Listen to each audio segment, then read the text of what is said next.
So then take me back then. What kind of a person were you when you were in high school? Who were you? Who were you in high school? No, and where did you go to high school? Okay. So I went to high school in Conrad, Montana, up by Great Falls, and just a little Class B. So almost exactly like Columbus, a little Class B school. I feel comfortable here because that's kind of where I came from, right? Yeah. I played sports, athlete, but honestly, I dated somebody all through high school, and nothing I ever recommend to anybody to do, but you kind of lose your identity in that, because you're in high school, and the guy I dated was very athletic, and it was always, oh, you're his girlfriend, and I was never your Donna. So I get it. It's kind of, maybe that's what's created some things. And I think after time, you just get kind of tired of being somebody's girlfriend. You just want to be yourself. Very true. Very true. I get that. I as well. I get what you're saying. I relate because I did kind of the same. I was kind of the same thing in high school. I had to, constant girlfriend, and you kind of have an identity with each other, and that's right. Just what everybody expects of you. And, right. So I totally get that. If you could go back, would you do any of that different? Absolutely. Right. I would not date him. I mean, I don't know that if I would not date him or date him. Is it just him, or would you just date somebody else, or would you? I wouldn't have dated. Wouldn't date? I would have just had fun. Yeah. Like that sounds bad. And it's not like I didn't have fun, but you're just so enveloped in that relationship that you just don't get to go have fun. Which now, of course, that you're older, shoulda, coulda, woulda, right? Right. You just wish that you would have done things a little bit differently and had a little bit more fun instead of just with that one person. I could have been with a group of people, you know? Yeah. That's why I'm always on my kids, like, go have fun with your friends. I was going to ask you that. Like, does that now affect how you steer them? Because I know you got kids in high school. Yeah. So I have a 23, 21, 17, and 16. And very much my husband and I have over the years been group of friends. Yep, perfect. They can all come over. They can all hang out. They can all, whatever. We've tried to have that environment in our house where the group of friends feels welcome, and that it's right. a fun place and not a drag to be over at that house. How do you keep it fun over there, though? I'm interested in this. Like, this is not an interview. Like, I'm literally wondering. This is. I can't say my kids think it's fun, but okay. I'm just wondering, how do you sell that? Because these are all things as well that we go through. I mean, I get when we have a basement, so when the kids come over, they typically hang out Head in to the basement. Yeah. So, and I got to get my basement finished. It's not finished. There's a pool table, and they can play they could put the ping pong table on and play ping pong, and we have a hot tub. Not that we did all of that for them, but they've taken advantage of it, that's what it's for, right? Come hang out. So the hot tub is gross when they leave. Oh, I bet. Every time. But you know what? I do miss, my 21-year-old had her friends over at Thanksgiving, and she was a big one with all the friends, and I really miss that. I really miss all of those. Not that my other kids that are still home don't have them, but I really miss those kids because they were always there. It was fun. Yeah. Do you, as important as those friends were, I mean, I guess my question on that is this: I tend to tell my kids that, hey, you're putting so much value on this. Like, most of these people are not going to mean anything to you family here comes very first. serious. Yeah, family. Yeah. Family comes first. These people are like, yeah, you need to go have fun. Yeah. You need to, but when we have a family, you think this is all important to you, but in a very short time after you graduate, like hours, right? These people are not in your life anymore, right? And they're most of them. If you can retain one of them, yeah. How many friends from high school do you have, right? I have zero. Yeah, I have one. Yeah. But I mean, if I were to like, I mean, not that I don't have any friends. I'm just saying you lose contact. Right. I'm on the other side of the country for most of them. We all spread out. We all go live our lives, right? Right. And you get busy with family and kids and activities and whatever. And it's super easy because some will go through that time of their lives in a different time than you do. So your interests have changed. Yeah. So you just don't. That's why I have one from high school that I still am in very close contact with, but there's nobody else. Yeah. Me as well. And I tell my kids the same thing. I was just like, hey, you're getting all wrapped up right now on what this person said or thinks or whatever. They're nobody. Who like cares? They're nobody. And I get it. I was there too. I thought all these things were important as well. But yeah, we try to don't lose sight of what the things that are actually valuable. Family is super important. Yeah. It always has been. We have 4 kids, so I mean, there's always something going on. Yeah. But we eat together every night. Well, we try. It's hard with basketball, but we eat together every night around the table. We play games. I mean, Christmas, Thanksgiving, holidays, when everybody's home, that's what we're doing. We're sitting around the table. That's good. So. I don't think that happens. And this is just me in my own little bubble. I don't think that happens so much anymore.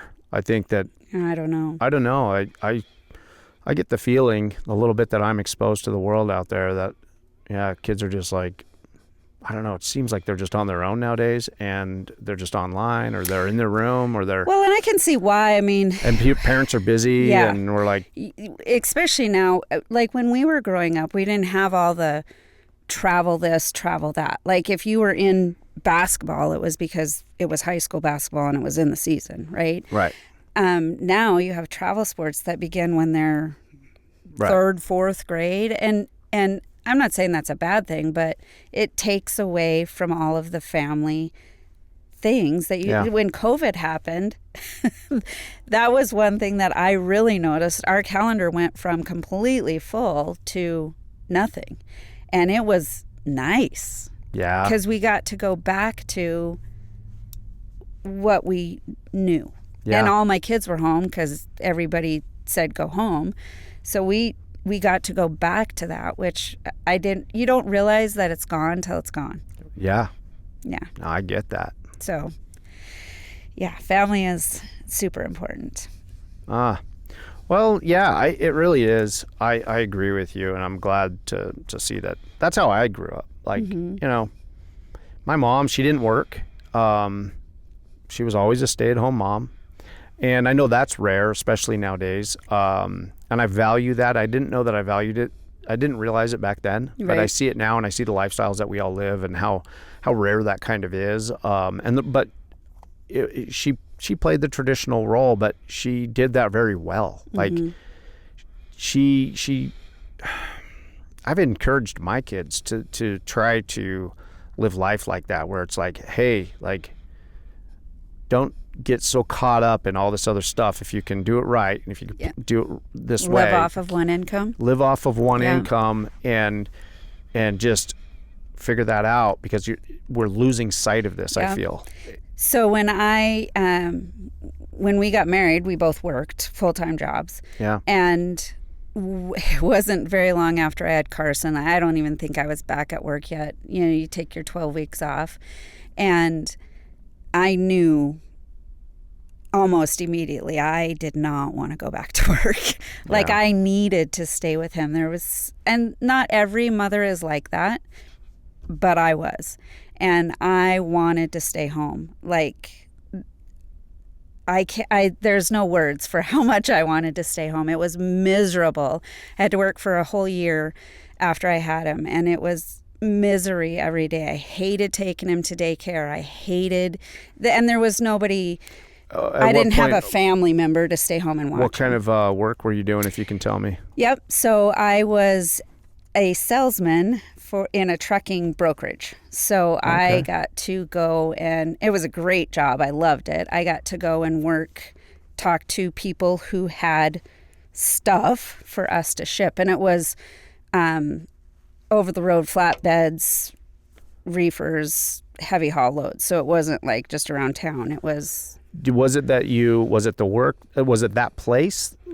Did that contribute to your sense of I want to be home with him? Mm-mm. Or was it just like, okay, I have a different sense of what I think is important and what I should be doing with my time is different? I absolutely loved my job. Okay. That's what I was kind of getting But at. I also, because I traveled, I was gone 1 week of every month to Denver, Colorado, Texas, and Arizona. So I was gone at least 1 week.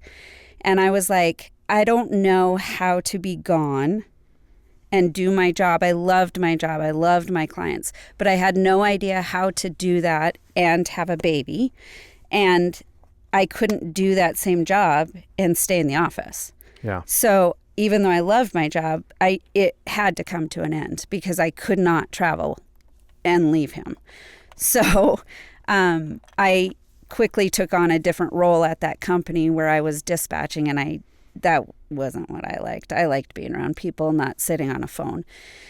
So I switched jobs to a different company, which was the same thing. It was an over-the-road trucking company, but it was just, it wasn't the company. It wasn't what I was doing. I just really wanted to be home. Yeah. So we worked it out. We have no idea, through the grace of God is the only way it worked, that I got to stay home after that. And I mean, it was tough. It was tight, but we did it. And I stayed home, all 4 kids. Yeah. That's awesome. Yeah. I've recently had this conversation with my daughter. She recently had their first child, and she's been saying, well, I've got this amount of time off, and then I'll be going back to work. But I think it was pressure to her for some reason. Everything's pressure to her. She overthinks things a lot, like I do. She gets that probably from me. But she was like, hey, I think I might quit my job. And I'm like, great, good for you. Mm-hmm. I'm like, but I feel bad. And I'm like, don't feel bad. Mm-mm. Like, I think people you need to look think at it different. I'm quitting my job, but what they don't understand is it's still a job. That's what I said. Yeah. I said, that's what I said. I said, look, you're thinking like we've put all this value that you need to be out in the workplace and that it's about this or that. And I'm not, that's not what it is. I said, you guys are fine. You're fine financially or whatever. And so just do this and do it, like take pride in it because it is the most important job. Yep. And this is why we have the problems that we have in schools and all the things that we have going on in the country. I feel is just that, because kids are not being raised. And that's really moving forward, like with your daughter, I think it's almost even more important now. I think so too.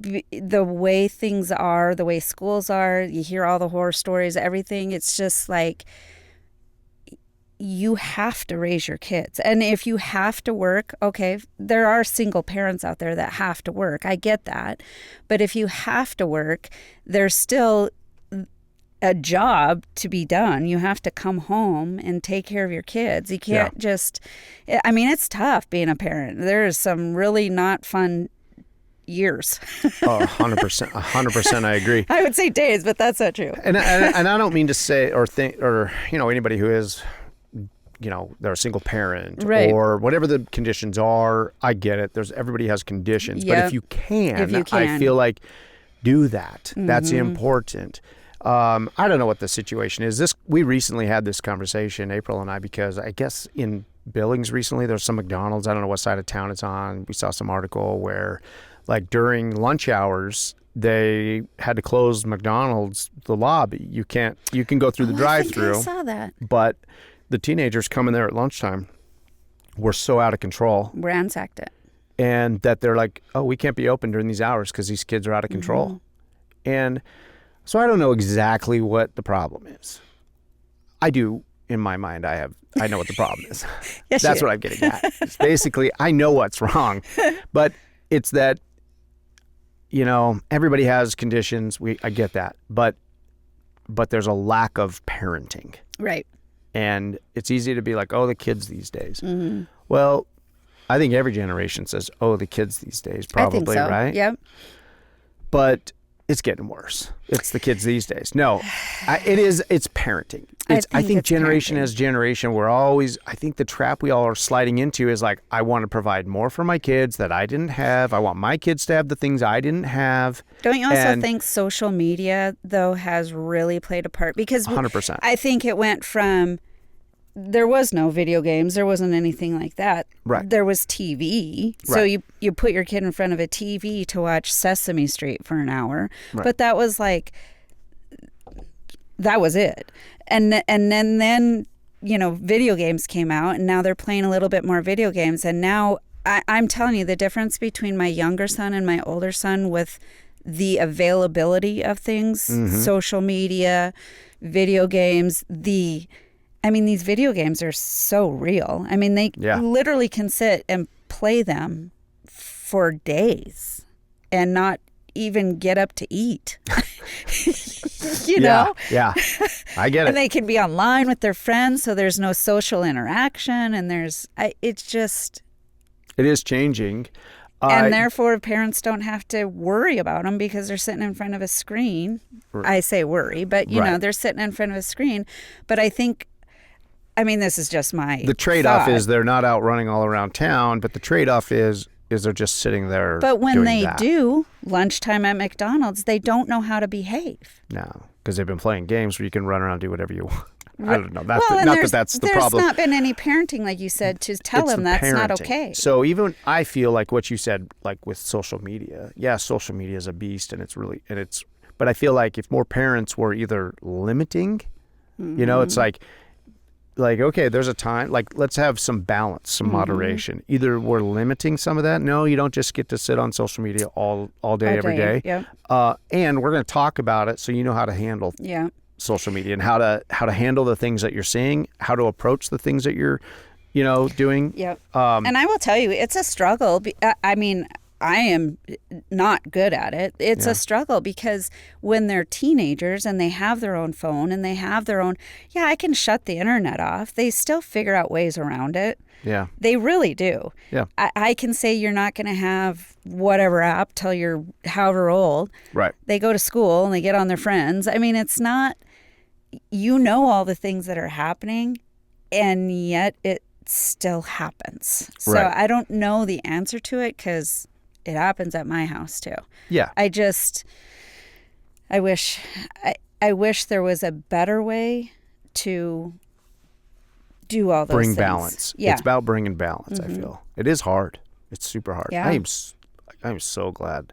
My kids are like, they were just getting done with high school when every kid having, an iPhone with every app and everything else was kind of starting to just happen. Right. And so I'm so glad that that's over for me.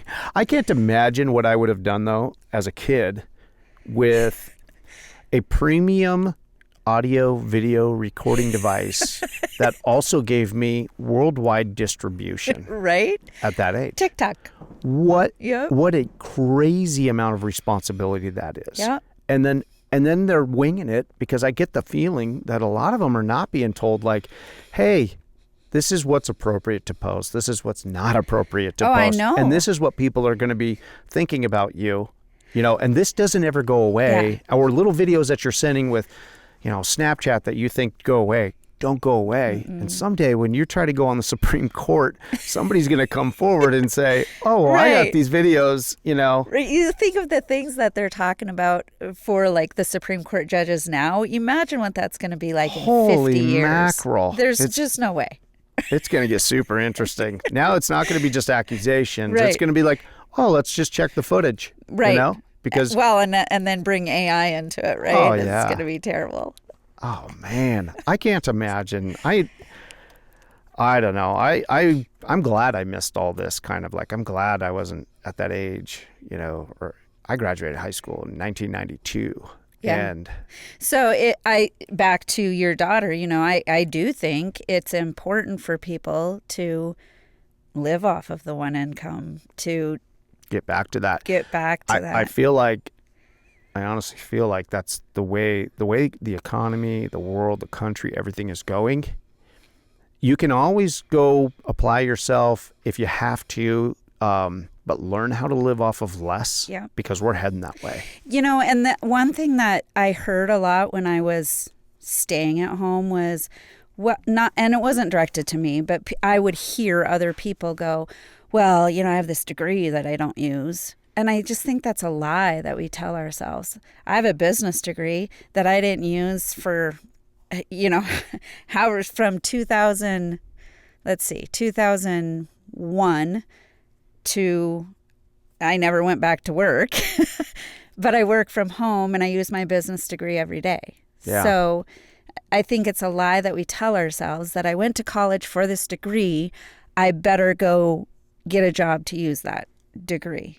Well, you're going to use your degree at some point. Or like you said, you can always go back into the workforce, but you're doing an important job at home. It's unfortunate that we listen to those lies.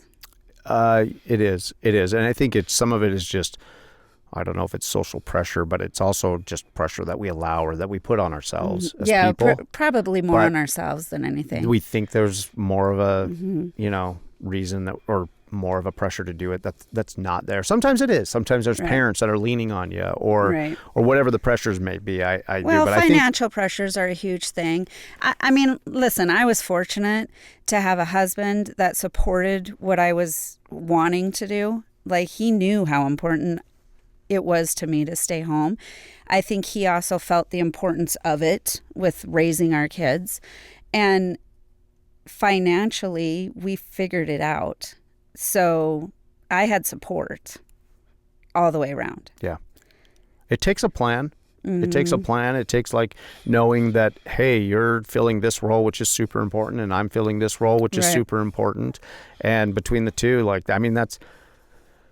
that's how it's always worked, and that's been the best way. Right. And now it seems like there's so many things in our society that is telling people, trying to tear that apart and saying, you don't need that. That's all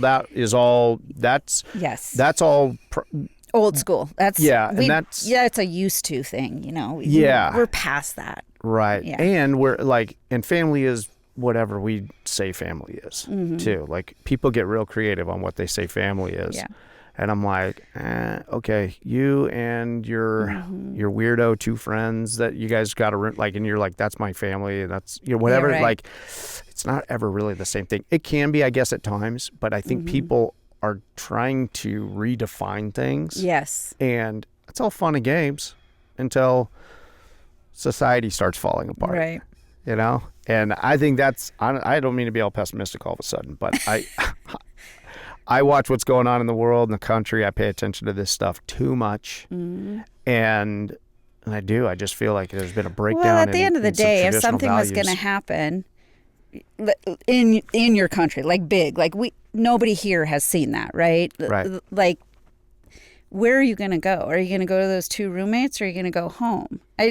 COVID might be a perfect example that we have present tense. Kids went home. They didn't go to their roommates, whatever, we're talking the kids that are in college, or, they got kicked out from where they were. Right. They went home. Yeah. No, I agree. I mean, at least the ones around here. I don't know about other places. I always think about people who are like, well, I didn't know my dad. My dad was in my life, or whatever, or whatever. There's all kinds of really tough situations that I can't even fathom. And I get that. But I think it goes back for, there's been a lack of accountability and responsibility. I feel just it kind of, in general, that has gotten looser and looser, where we've created generations of kids that, we are coming from broken homes, don't know, mom and a dad. So their situation is now tougher than what it needed to be if they're like dad had done what he should have been done, whatever the situation is of how this kid came into the world. Like, this guy should have manned up and done whatever he needed to do. Right. Or, maybe mom should have made better choices and not hooked up with this guy in the first place. But I think we've talked about that too. Back and back and back. You can't play a victim forever, though. You can't. You can't. And But it's a chain of unaccountability, or if that's the right word. It is. It's a chain of it. And you and I have talked about this before too. The whole victimhood thing, you can only claim for so long. At some point, you've got to stand up and take responsibility. But you're seeing it more and more in today's whatever society, whatever you want to call it, is that people just want to blame everybody else. There is no accountability. It's entitlement. Oh, tons of entitlement out there to the nth degree, and it's of entitlement. sad. But I love my conversations with my daughter Alex. They're always good, deep ones. But she said to me one time, it wasn't too long ago, but I don't know, time flies. Maybe it was a year or two ago. But she was having this conversation with me, and she was talking about like, hey, well, I feel like I'm kind of this way, and she's heading toward 30, and now she's got a child and things, and life is different now. All of a sudden she's like, oh, like I'm getting perspective of things that my parents went through, or challenges they had, or like, okay, and there's things from my childhood now that like, okay, maybe I'm reacting now. I'm overcompensating in certain areas of my life now because of like things from my childhood or this or that. Right. And she's like, she was all like, hey, I'm not trying to blame you and Mom for anything. And she's like, I mean, you guys were doing the best you could. And I said, Alex, no, not all the time. Right. And she's like, well, I mean, what do you mean? I said, you know what, Alex, I made a lot of mistakes. Overall, my goal was to be there for you, and I made a lot of mistakes, but I wasn't doing the best I could. Right. All the time. I said, Alex, right now in your life right now, are you doing the best you can every day? And it's exhausting to do the best you can all the time. And she's like, well, no. I'm like, yeah, we were just kids having kids. Mm-hmm. We're young, and it's not every day we're showing up doing the best we can. And, right. and I think we give ourselves, you're giving me that excuse. Right. Okay. I take responsibility for what my poor decisions were. I take responsibility for. But how many people do that? Not enough. Right. I've really been focusing on responsibility and accountability, and I don't always get it right, but right. I really try to take a lot of that now, of all of it. Mm-hmm. I've really, in the last, 8 years, honestly, since starting a business, I started to look at things differently. And I realized I'm like, oh, we're responsible for every single thing. Where I am right now today is because of every decision I have made through my whole life that puts me here right now at this moment. Right now. So whether it's something good happening for me or something bad happening for me, if it's this car just came and T-boned me, okay. In that second, I'm right here because of choices I have been making for the last 49 years and 9 months that brought me to this second. Right. And so is it, that's my fault. Well, I mean, bad things happen to good people. Bad things happen. I'm not going to dwell on that. I'm not going to be like, oh, and beat myself up like that. Right. But do you see what I'm saying about like, it's almost like overcompensating now to a next level of accountability. Right. Because of the lack of accountability that's out there in the world. So it's like I preach that. I preach that to my kids. Well, I think you have a different perspective when you're older for that too, because you fight with your kids, you fight with your wife, and then you sit. When I was younger, I wouldn't have sat back and thought about that. I would have been like, what a jerk, But now I sit back and I go, man, I was a jerk. That was a poor decision on my part. And, might not have said a lot of sorries when I was younger. I try to say more sorries now. I don't like it. Who likes to say I'm sorry? You're right. But how quickly does it make almost every given situation better? Yeah. Especially if it's it's sincere. Yeah. Yeah, of course. Mm-hmm. Yeah. Can't just be like, well, sorry. Yeah. Tell me you're sorry right now. Okay. You just made everything worse with that apology. I'm not going to tell you I'm sorry. Sorry. It's like, yeah. Okay. But I think that is something that as I keep saying that as you get older, but really reflecting back, you're not very nice when you're younger. You make some really dumb decisions. You do some really dumb things. I have a whole slew of them. Yeah. I feel like I need to get them off my chest right now, and I'll just I'm just gonna unload all of these on you. Well, I remember. I have a ton.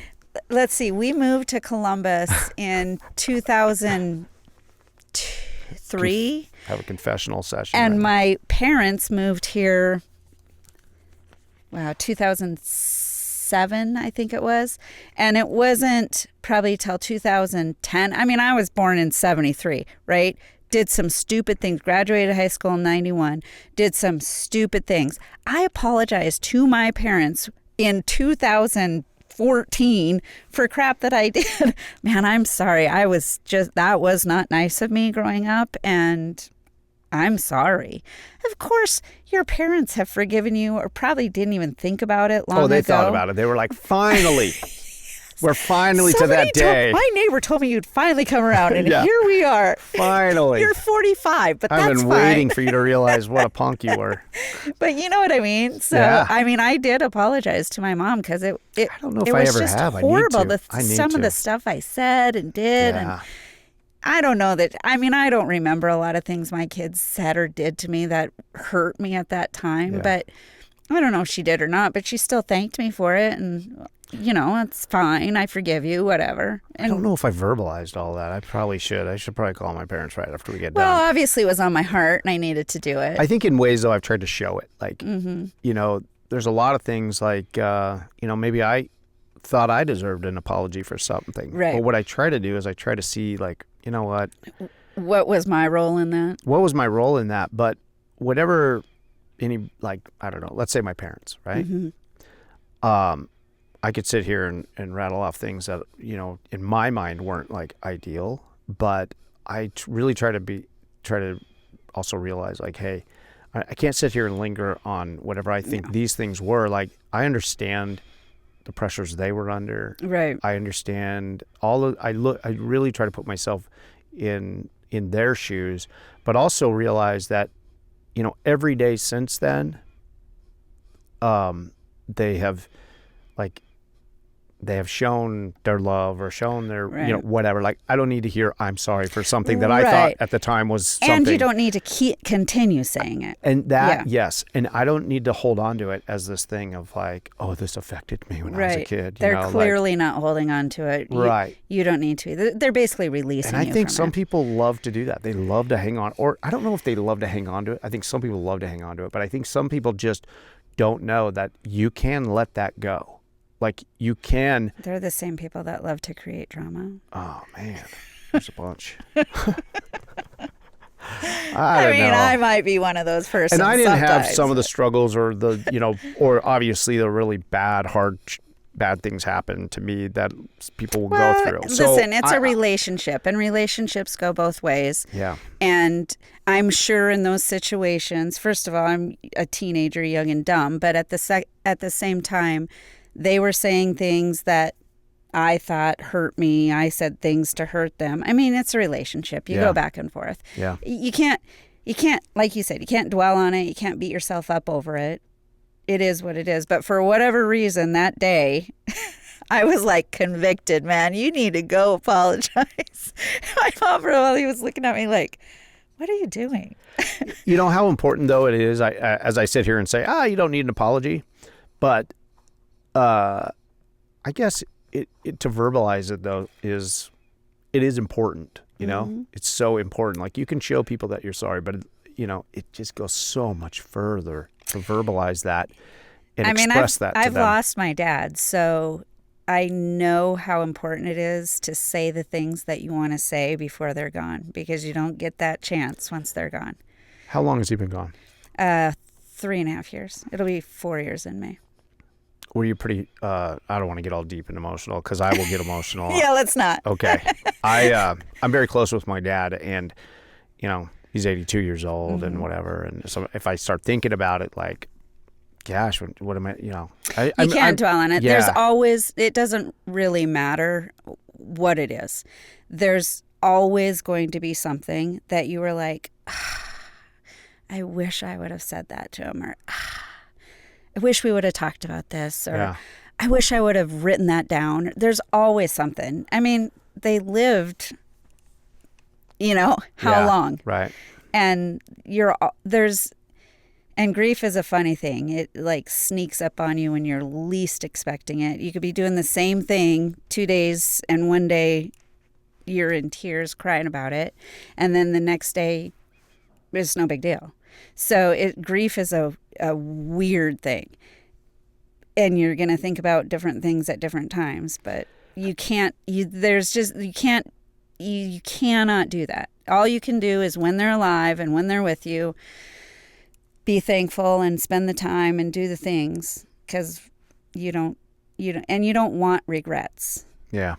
You just don't. And you never know. Like, my dad was sick for a long time, so we knew he wasn't going to live a long life. But you just never know.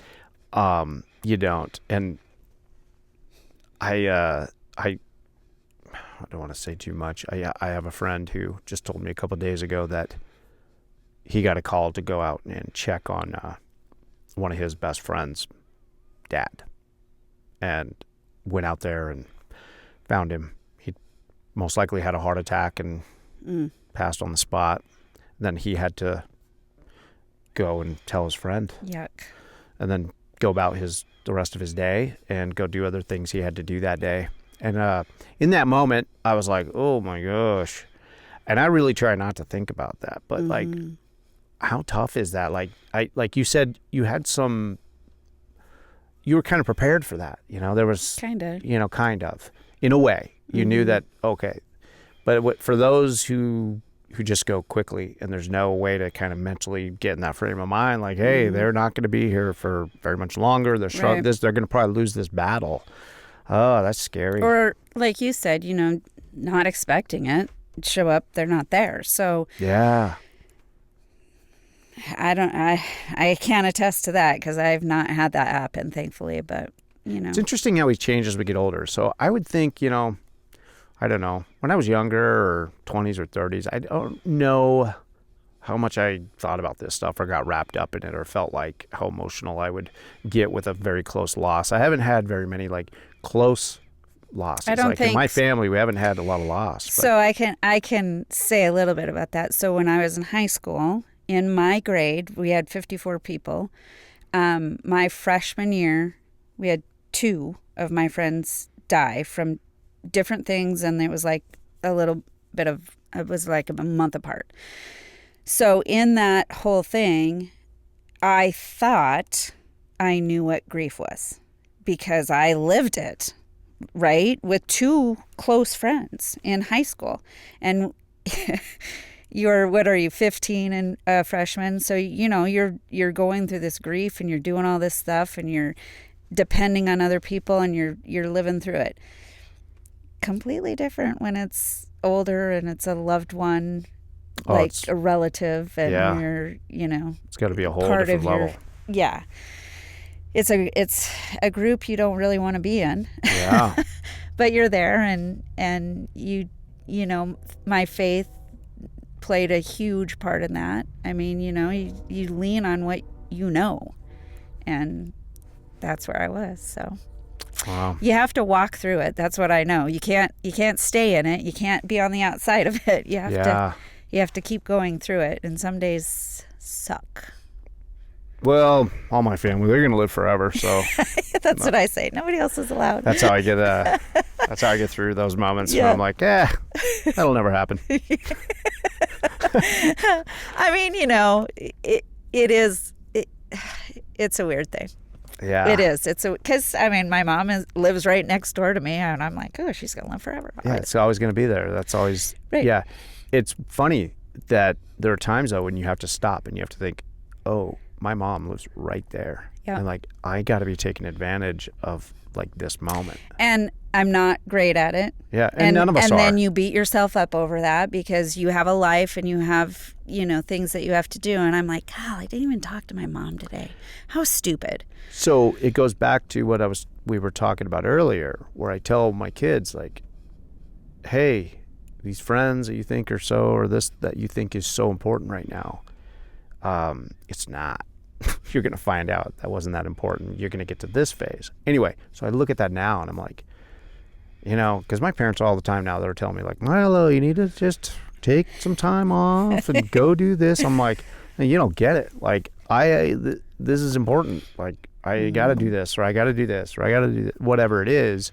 They're now at that place where they're telling me like, hey, you know, you're just, you know. So I don't know what I would do though if I wasn't doing something.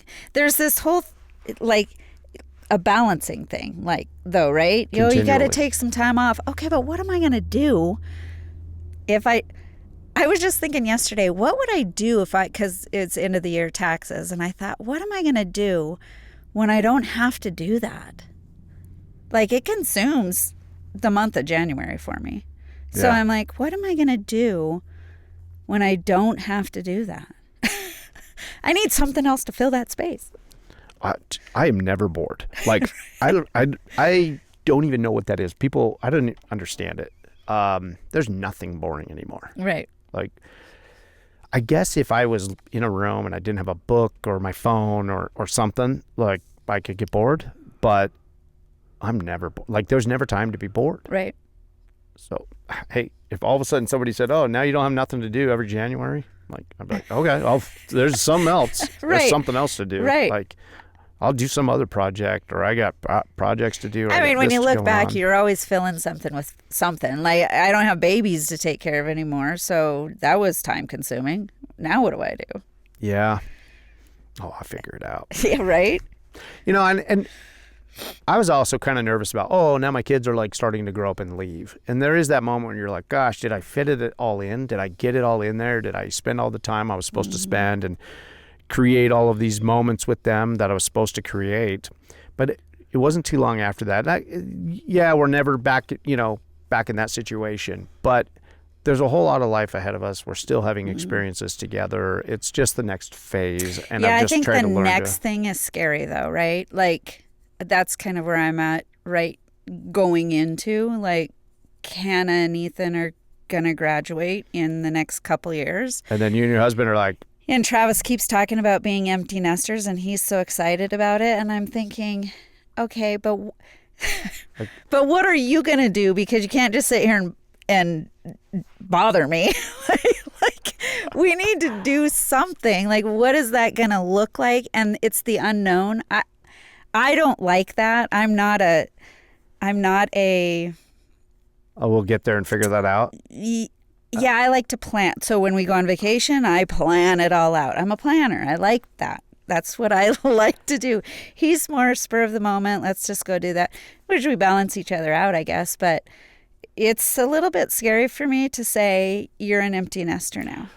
Do you feel like, is it kind of go back to the high school thing where you're like, okay, my identity has been this? Probably. It's like a loss of identity. Like, when your kids all leave, like, now who am I? Now who am I? And so we're like a couple, and I guess we're... do I know you? Yeah, like, what do we do? Because it's always been around, okay, what are we doing with the kids? Yeah. Or how are we what keeping... activity do we have to go to? Exactly. Yeah. And all of a sudden you're like, you have to figure out, like, hey. Yeah, and Travis and I are so opposite. We kind of make fun of it because it is kind of funny. But we're so opposite that we really don't have I'm sure we have things in common, but when you think about it, like, he likes to golf. I'll ride in the cart. I'm fine. I don't really... I mean, there are things that we like to do together, but it's not... We're not the couple that goes golfing together. We're not the couple that... whatever together. We like certain things, like we like to go watch baseball games, but we can't just go watch all the baseball games and not do anything else. There's going to be those nights alone in our house that you're like, oh, what are we going to do now? Yeah. Yeah. Well, you're going to have to figure that out. It's coming up. Yeah, it is coming up. What is it that you if you had your choice of downtime, let's say at home downtime, like, what is it that you love to do, or that you wish you had more time to do, or some little known, like, people don't know this, but you're passionate about this. What I would like you to do? scrapbook Do you really? all those memories. Yeah. And what is it? Is it the going through all of the memories, or is it like the creative process when you're cutting things and pasting Yeah, I'm not really things? creative, so I wouldn't say it's creative. I like looking at the memories, but I really enjoy putting it on a page so that people can look at it and want to look at those memories as well. Is it the process, or is it you want that done? It's like Well, I want you feel it better when done. it's just done. I like things when they're done. Yeah. I like having it done. So Very task driven. Like, yes. I want to check off these tasks. Yes. Yeah. Okay. That's why I like to, in real estate, I like to get through Your checklists of my like, checklist. this is Here's the inspection. Here's what we have to do. This is what we have to do. This is the time frame we're on. I like that because I have a time frame. Yeah, no, I can see that. Yeah. I don't know. Do you? It's not necessarily the process of the scrapbooking though. Nah, I like the finished product. The of finished it. product. So when you guys go do a vacation and you have to plan it all out, you plan it out ahead of time. What is more fulfilling for you? Is it that part? Is it the planning of it, or is it the actual vacation? Because sometimes, You get too involved, and Well- then you don't have a good time.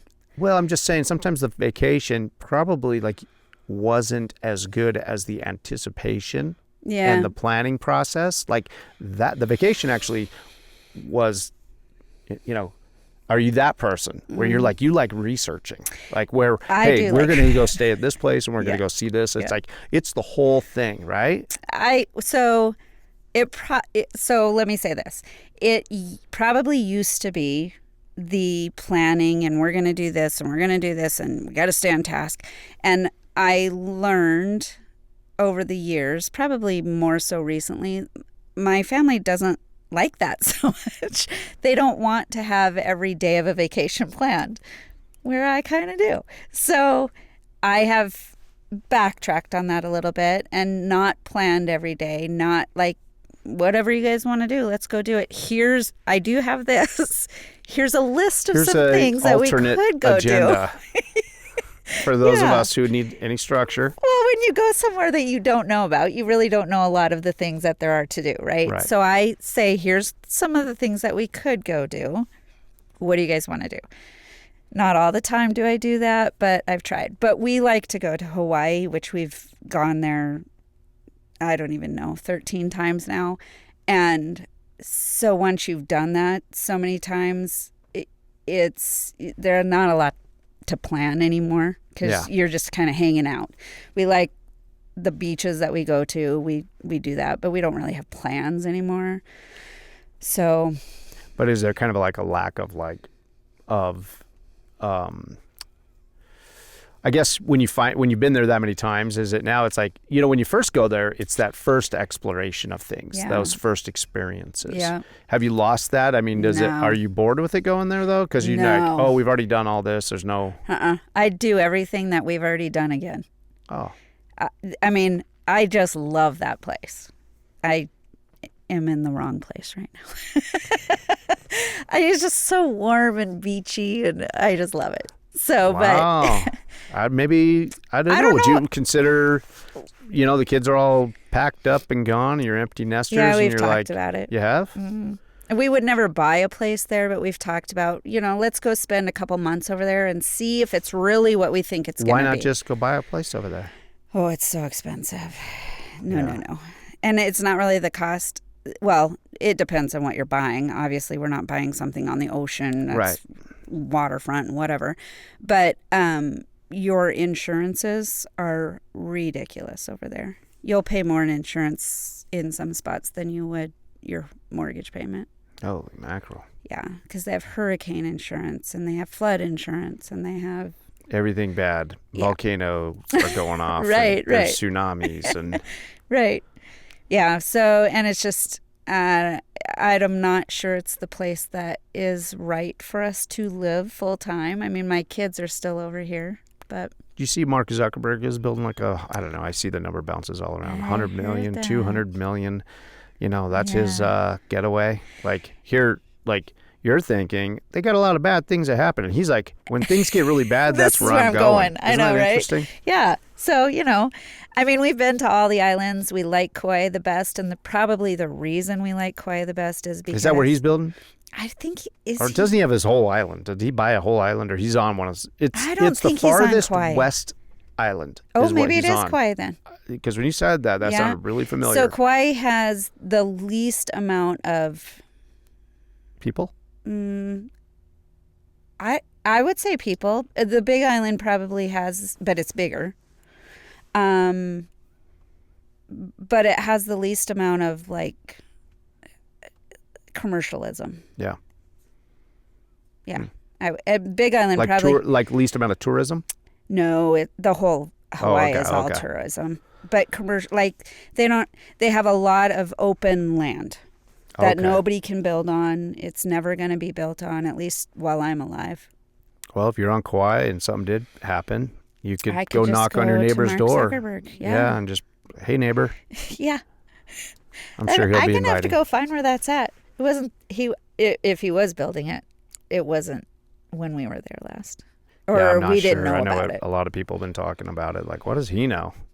I know. Well, Because he's putting in a massive place. a lot of power in that money. So How do you keep that quiet? Like, how do you be like one of the wealthiest people in the world who, and all that? And I thought about that. I'm like, I bet you he's just cringing about all of the people talking about what he's doing and whatever. Yeah. Well, he bought the land or whatever, not under his name. So I'm like, I wonder how they found out that it was him. somebody had to research it. Because now everybody's like talking all about it and what else is going to be there. And some corporation that he had, right, that bought the land and is shipping everything in. He sure couldn't hide it very good.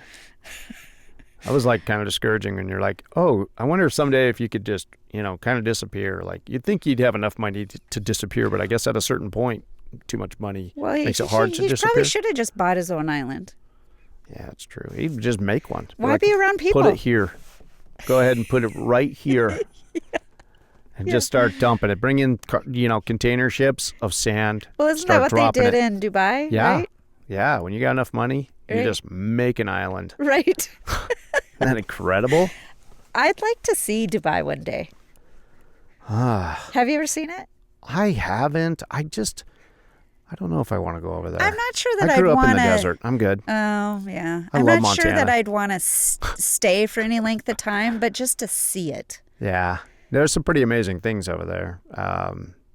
Yeah, once you get that much money, man, they were just like, let's get crazy. And they just started They did. making stuff up over there. And that's kind of good. I mean, that's good. That's exciting. I like that people are trying to not just always do the same. Right. Like, people bash on that wall wall city that they're building.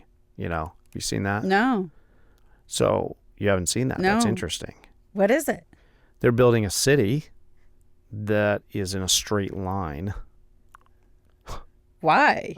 I can't believe you haven't heard about this. No. Oh, they broke ground. Really? It's literally like, I can't even remember. I wish I could pull it up right now for you, but it's like literally like, I'm going to just throw out completely wrong numbers. Okay. Okay. It's like a city that's like 100 miles long, and it's built, but it's only like, I don't even know, like a few acres wide.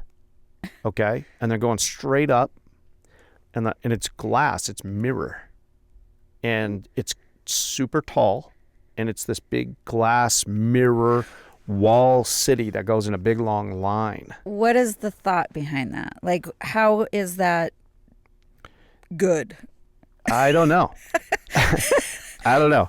It sounds hot. Mirrors in the summer, in the sun. I don't know. It also doesn't, like, walls are usually for protection, fortress, whatever, right? No, what they're doing is everything that your life there is, everything is right there. Like because you'll either go up or you'll go down, or you can, you'll be able to travel the length of this thing because there's going to be high speed, rail inside of it. And then it's going to be that everything is just accessible and that you don't need cars. Yeah, but you don't have to do a wall for that. I don't know. Somebody dreamed it up. Somebody's great Yeah. I This thing's mean, massive. I'm maybe talking it'll be awesome. massive. And then down at the one end where it comes to the shoreline, there's like a marina. Oh, And the this people is by that, the ocean. yeah. Oh. Well, it is. And then it goes inland. Oh. But then there's like, you know, the people who got the money and the bucks can pull their boats right inside. Oh, wow. But everything is contained inside of this like glass mirror Where is this at? structure. Maybe it's UAE, United Arab Emirates. I don't know. Really? I'm not sure if it's what country. Now I'm going to have to go look at that. Oh, it's fascinating. Crazy. Interesting. Yeah. I've not heard of that at all. Yeah. It's all contained. And they're like, oh, you'll have your shops and restaurant and work will all be within So walking houses distance. aren't going to be There's no big. houses. Oh, like apartments? I mean, it's Or apartments. is it just... Yeah, if you want to say houses, it's not going to be like, oh, you have land. Right. Like you you're just in have... this structure. It's one building. Interesting. Yeah. So you'll go to work, In your building. in your big building, and you'll.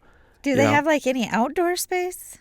Yeah, you'll be able to see outside. I just mean, can't even imagine what this is going to be like. Oh, it's crazy.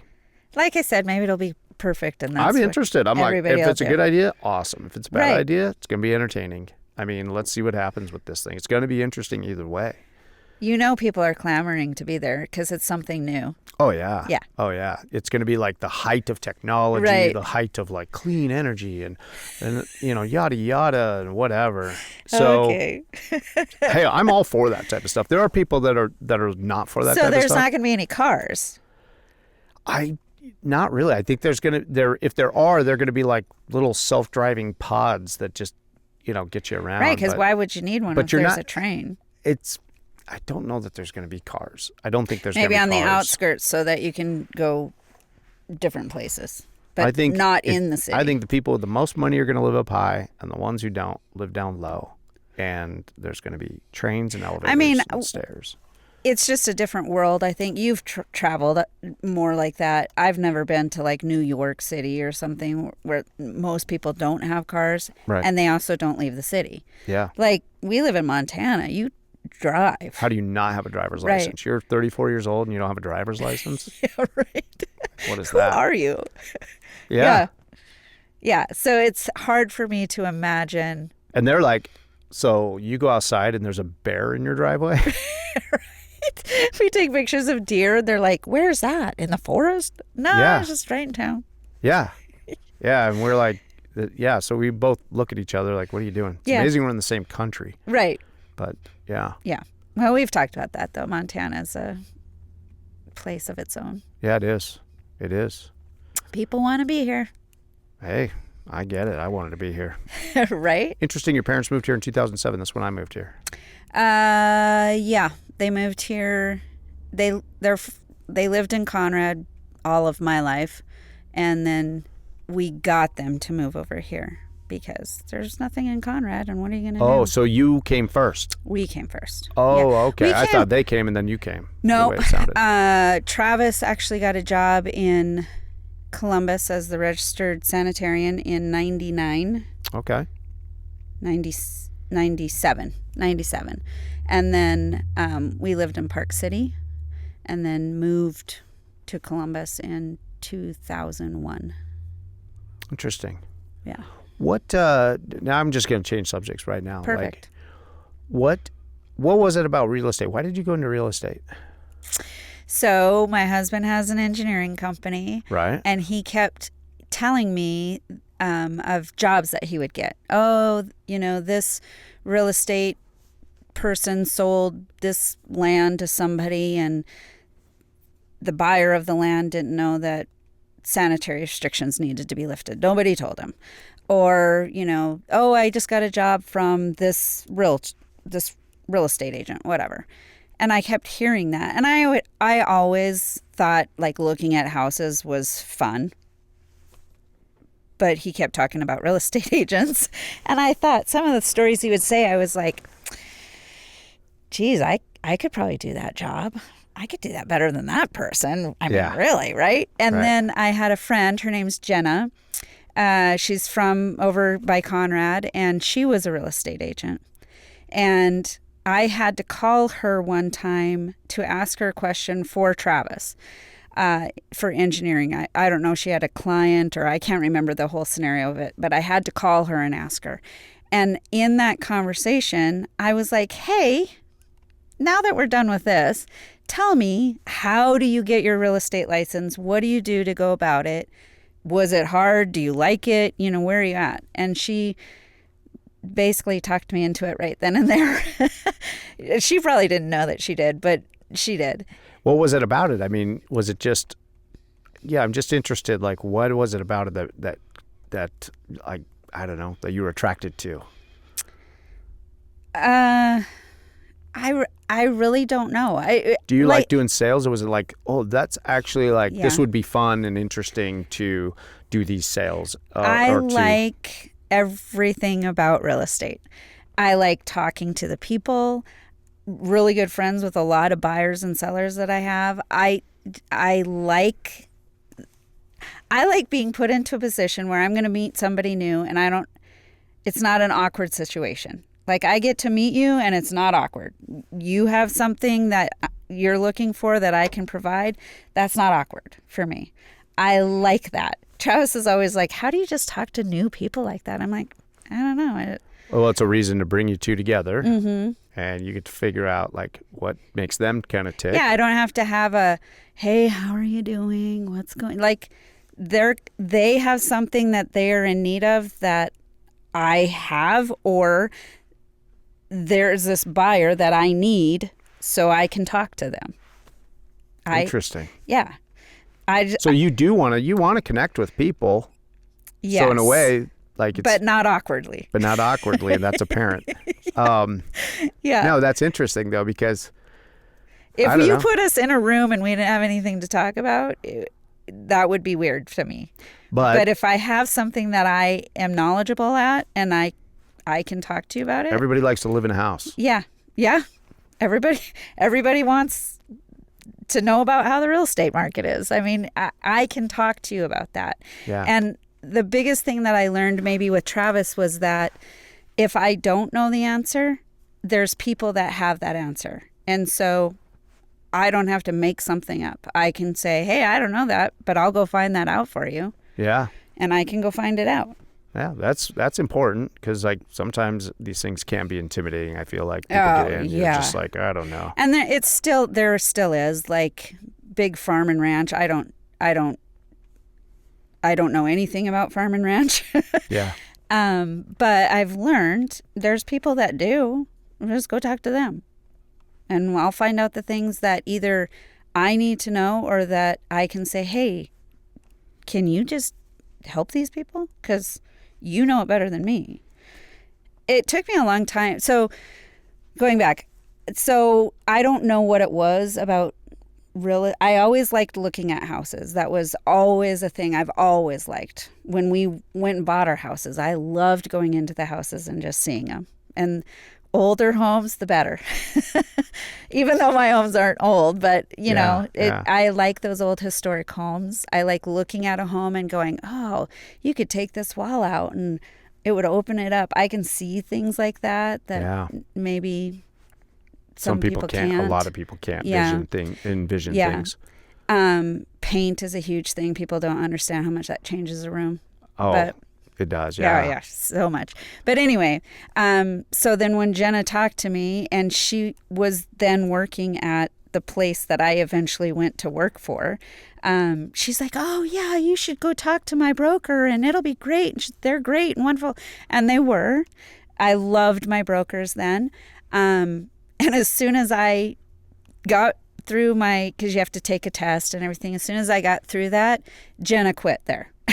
She went and did something else. And I'm like, oh, now you're not here. But you're all independent contractors anyway, so it doesn't matter. And I'm still in touch with her. And she now has her own brokerage and whatever. But yeah. Which is a good reminder to like always do things for the right reasons. Yeah, don't do them because of somebody else. Yeah. Right. Because then you're like, oh, everything just changed. They're not here. It was fun with this person, but right. But you found out, oh, it's still okay. It's still fun. I love it. And I think one of the things that I really like about it is every single transaction is different. Even if you sold the same house twice, it's going to be a different transaction. You're dealing with different people. People are different. Yeah. Yeah. Very true. Yeah. Very true. Do you wish you'd have started it earlier? Yes, 100%. I didn't even That's get that. probably one regret. Yeah. But I don't know how I would have done it with little kids, Yeah. because it is time consuming. Oh, I bet. Yeah. I bet. And when you first get into it, you have to learn boundaries.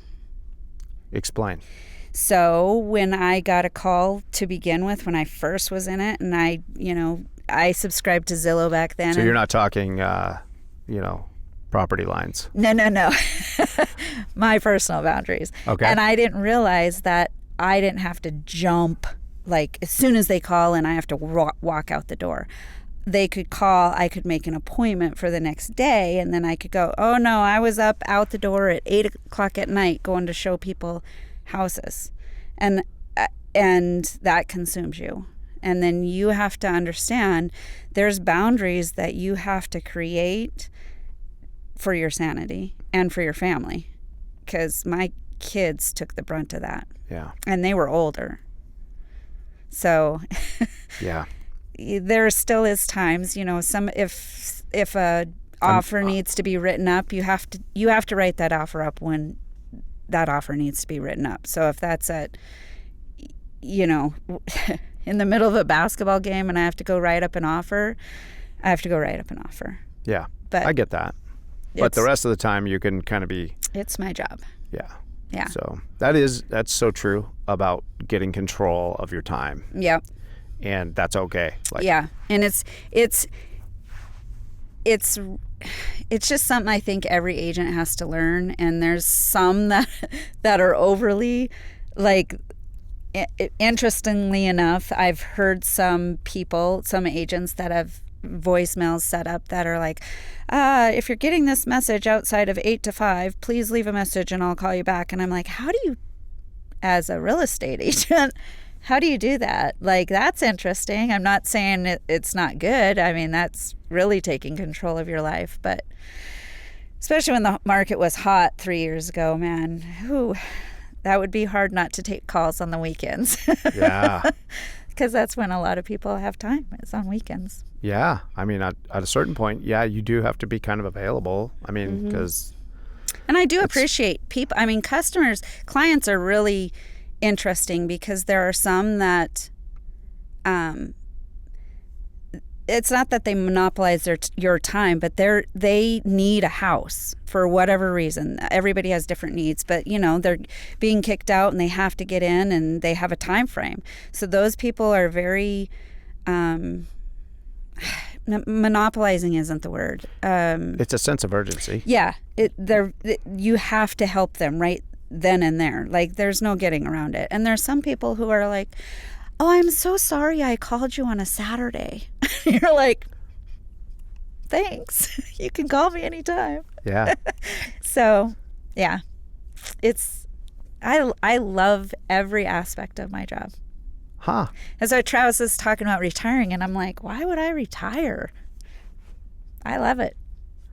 Then you found your calling. Yeah. I mean, Yeah. how many people go through their lives just trying to get through the week so they can get to the weekend? There are some transactions that will wear you completely out. And I think that's why you have to have I have a great group of agents, and I can pick up the phone, and it's not that sometimes you just have to get it out.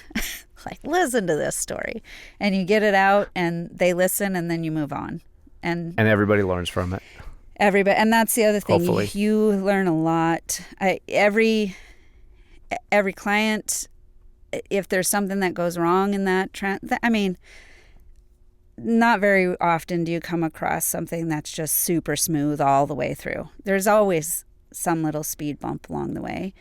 And I like that. I like learning from that. Like, I'll never do that again. Jeez, that was stupid of me, So What do you think, like, what goes through your mind when you're talking to somebody, you meet somebody, you tell them, they say, oh, what do you do? And you tell them what you do. And then they say, oh, I've always thought about doing real estate. Mm-hmm. What goes through your mind?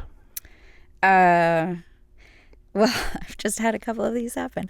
What goes through my mind is, okay, where are you at with it? Like, why do you want, these are questions asked. Why do you want to get into it?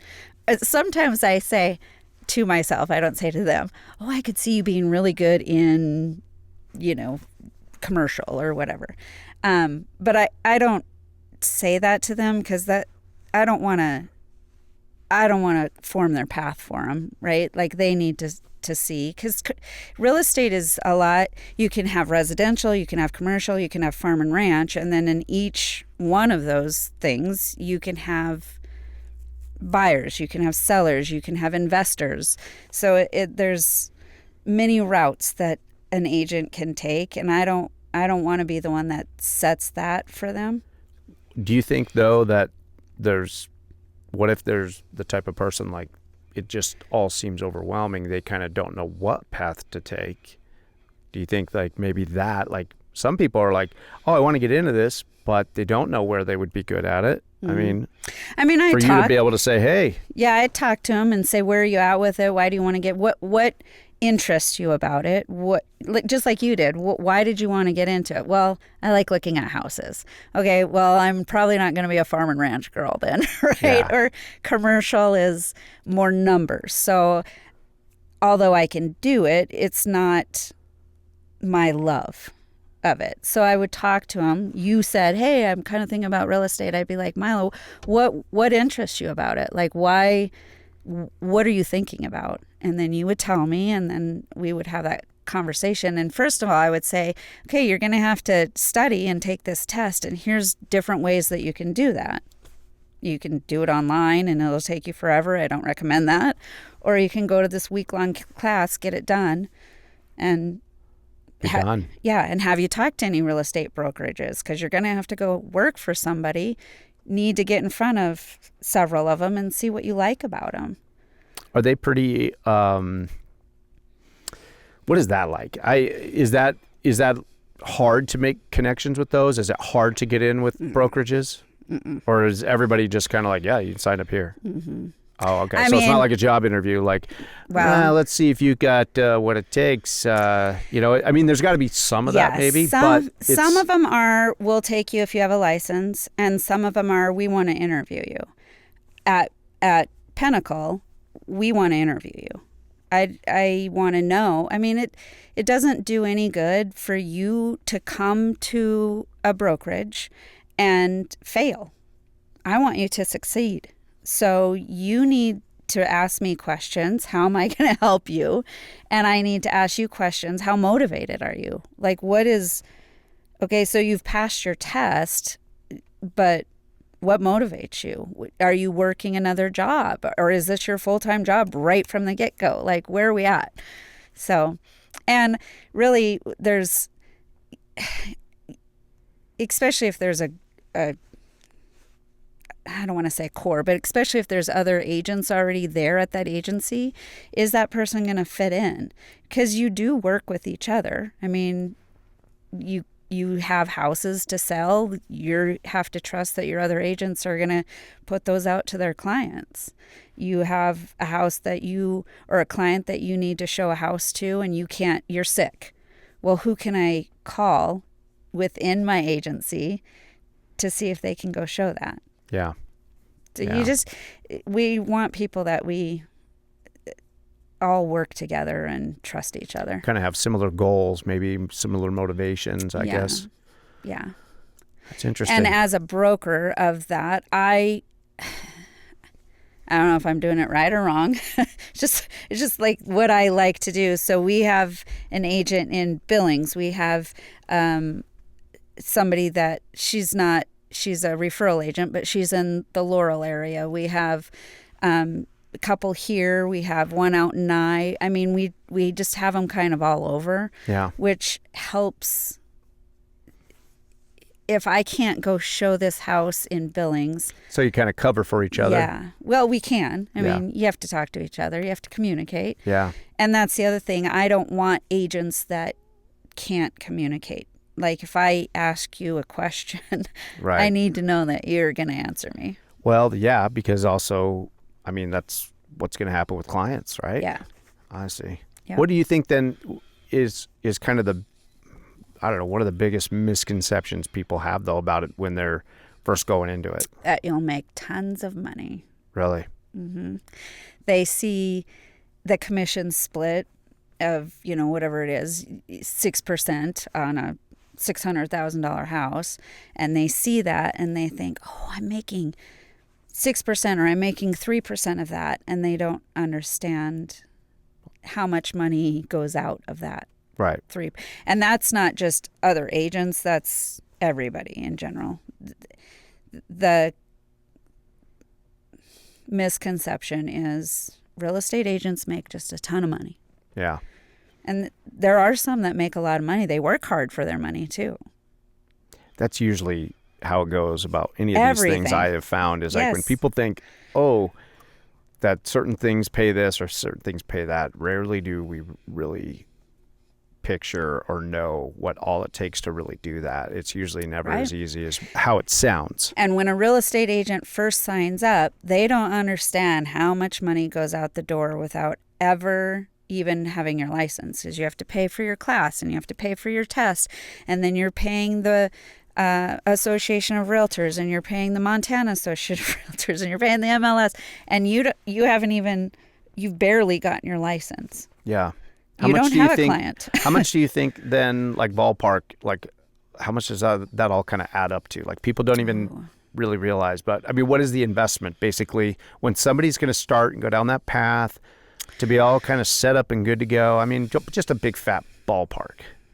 What's that going to look like? I would say anywhere from 2 to, well, it's going to be a lot because you have headshots and you've got some people pay for leads, and so they're paying Zillow. I mean, anywhere from $2,000 to $10,000. Because if you're paying Zillow for leads, you're paying an awful lot of money out of pocket before you get your first paycheck. Your first paycheck could be for everything that you've just spent your money on. Yeah. And that could be what? Like realistically, a couple months down the road, maybe? Oh, my first paycheck came 6 months after I had my license. And Wow. yeah, it takes a while unless you have somebody or you're selling your own house. Yeah. Or you're buying a house, unless you have something right. Plus you don't get 3%. You're splitting that with your broker. Yeah. So, whatever that split agreement is in your brokerage, you don't get the 3%. Right. And then you've got your split with the most important one of all, Uncle Sam. Yeah. Right? Yeah. And you're an independent contractor, so you better be taking your wages out. Oof. Yeah. Then there's a lot of agents that, especially if you've never dealt with that before, like you worked for a job that gave you a paycheck. Just did it all for you. Yeah. Right. That get really pounded at the end of the year. That they have a lot of classes on it, really, to say, hey, here's a deductible. Have you looked at this? Are you taking your deductible for this? Because people just get hammered and they don't realize it. Wow. I've never not used an accountant, but man, I can't imagine not using an accountant as a real estate agent. Oh yeah. Yeah, for sure. It's just one of those things, like you gotta have, I don't know. It's just, you need to have a professional who helps you out, right, and keep you out of trouble in these areas. It's just, it's like buying a house. You need a professional. Yeah, I know. Unless, I don't know, that stuff stresses me out too. Like, yeah. I'm just like, here, keep me out of jail. Do whatever I'm supposed to do. Yeah. Like, there's so many rules. Yeah. I don't have time to study all that. Yeah. I mean, I do, my end of the year W-2s and 1099s for people. That's the extent of my accounting. Do you think that the younger people, you typically see older people in real estate?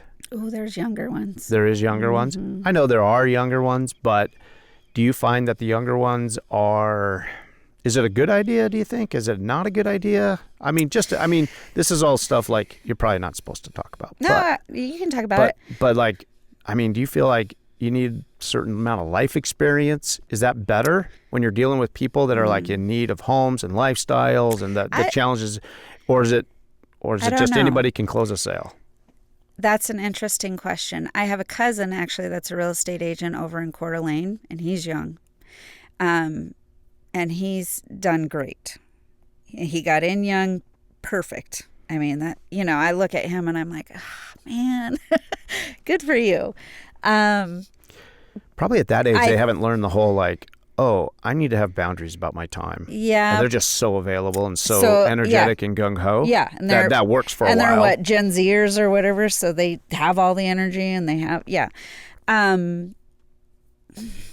don't know. I think you'd probably have to talk to a buyer or seller on that, because I'm sure that some of them see some young person and they're like, I mean, I'm going to go with somebody who understands my where I'm at in life. Yeah.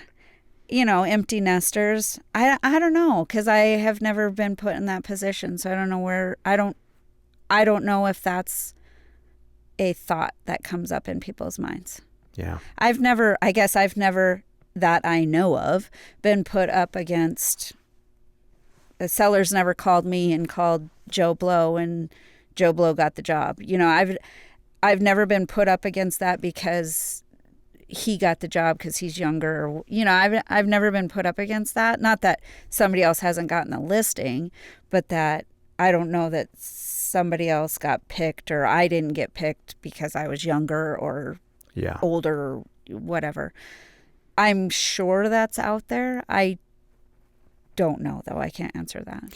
I guess, though, one of the things that I would be concerned about is that it seems to be kind of feast or famine type things going on. Like, okay, now there's a lot of things moving and now there's not a lot of things moving. So that would be a concern, or that I think people starting out, I don't know. Do people, do they know that going in, or do people sometimes get in there and don't have it set up? I don't think they have a clue.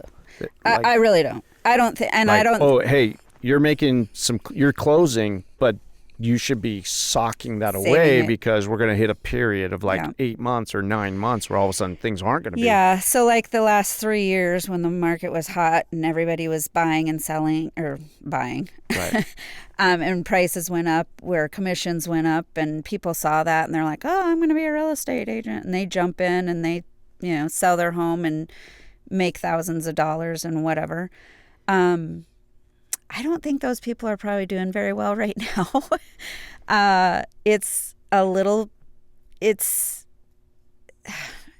Here's how I look at it. And I don't think everybody looks at it like this, but this is how I do. Houses are always going to be for sale. It's how you approach that. And if you're willing to be able to go with the market, because the real estate market's like a roller coaster. And it typically runs with seasons. So winter, it's down. Summer, it's up. Spring, it's way up. Summer, it's kind of leveling off, and then it goes down. And that's because people move around in the spring and summer. When their school's out, we see a lot of people with families moving, right? Yeah. But jobs always will move people. And people always have houses to sell. So you have to be able to go with the market.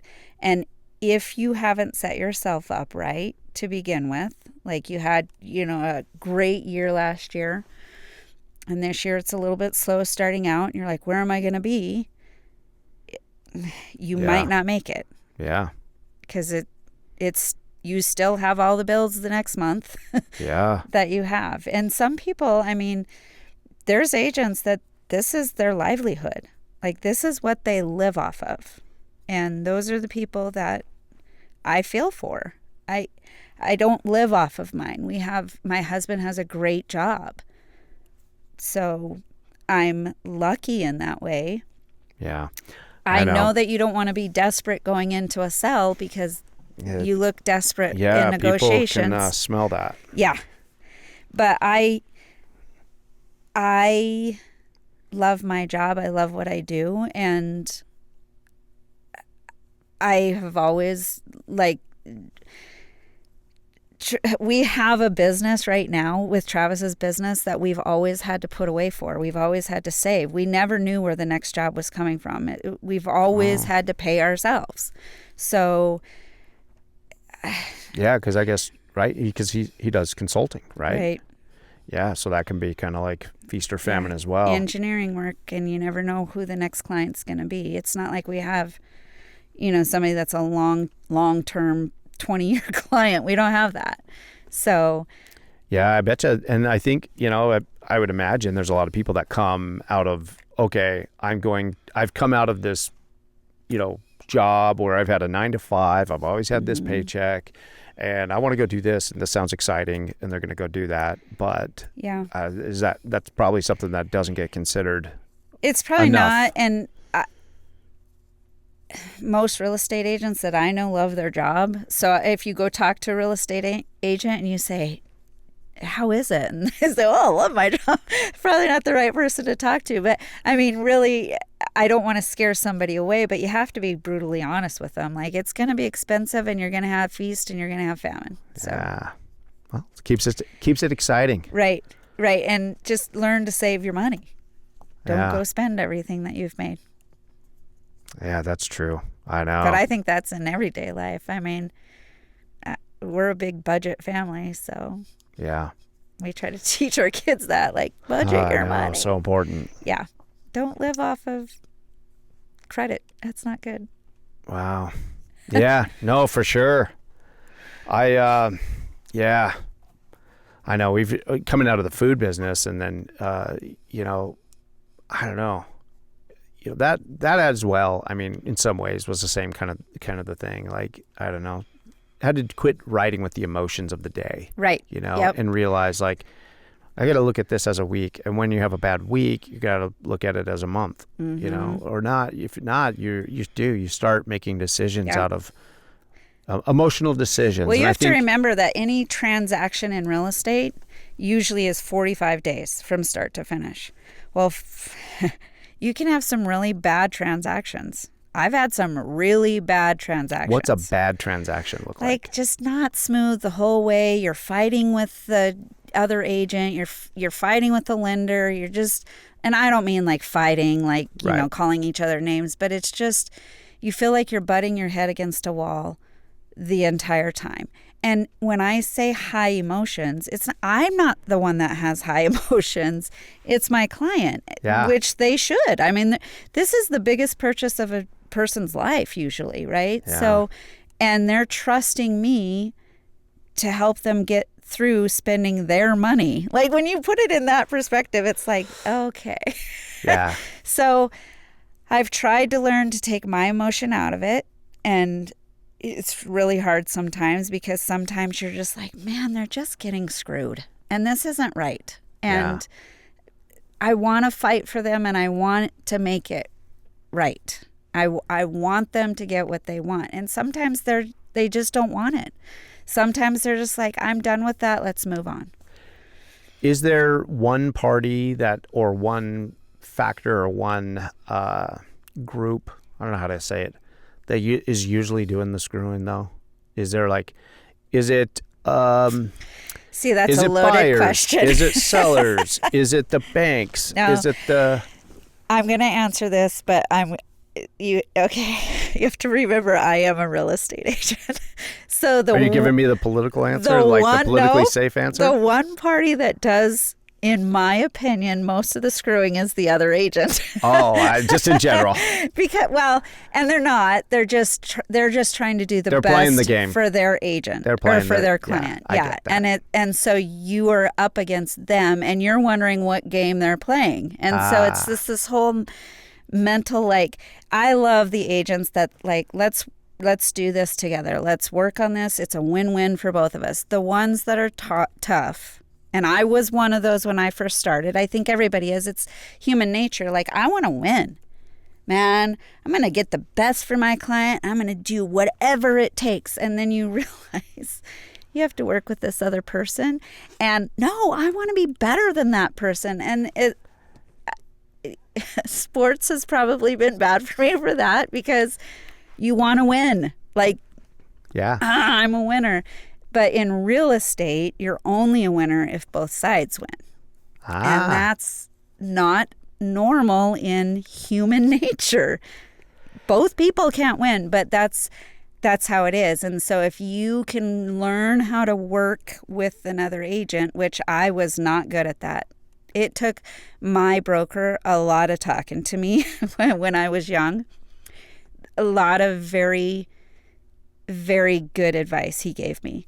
It wasn't like he would get into my transaction, but just give me advice. And one of the ones that I will never forget, he said, I was having a tough time with one, and he said, Donna, silence is golden. Just don't call, don't text, just let it sit.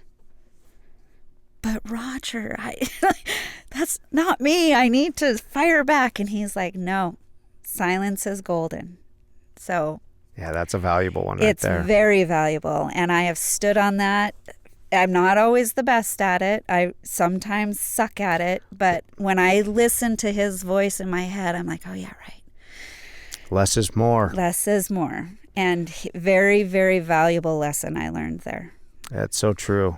So true. Yeah. I think, though, when you were saying that there's got to be a winner and there's got to be a loser, I think that you thought it was that way. Yeah. I feel that has also kind of been something that we've grown up or thought believing, but I feel like in the workplace or even in these situations where you feel like you're competing against this other person, you're really not. I feel like sometimes we get caught up in a mindset of scarcity, and then we act on that. Yeah, it took me a long time to realize. When I say a long time, it really was a long time, like a couple of years probably, that it took me to realize even if I could have all of the buyers and sellers, I can barely handle 5. Like, there's no way I could handle that many. And so in order to make this work for everybody has to participate. And you cannot come into it thinking, I'm going to get them. They're my client. It's not a possession thing. No. You have to work together. And I feel like, though, that's short-term thinking. Yes. Like long-term, if we all can do this together, like you may come out, okay, a few more, demerits ahead of me, this round. But in the long term, if we can keep scratching each other's back and looking out for each other, we're all going to do better. Well, also in the long term, you know who I'm going to work with more? I'm going to work with that other agent more than I'm going to work with you again. I might sell a couple of your houses, but I might have to work with them 5 times in the next month because they might have houses for me to look at. They might have buyers that are going to buy something of mine. So you have to be nice. You have to play nice. And I've made, because of that, hopefully they think that too. I think it of other agents. I've made some really good relationships with other agents, and that's what's hard for me in real estate. You want to know what I don't like? I don't like going to, like, I don't want to say parties, but get-togethers that industry has. Networking. Yeah, networking with other agents. I hate that.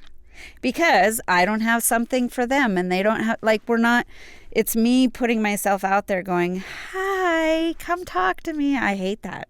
Hate it. Yeah. That's the one thing I don't like. And they have those, networking things all the time for a reason. It is helpful to know who you're talking to and whatever. But I don't like it. That's one thing I don't like. What is it about it that you it's just uncomfortable. It really is. Like, some people love that stuff. Oh, isn't that obviously they're at everyone. There's one agent that I worked with. His name's Dwayne.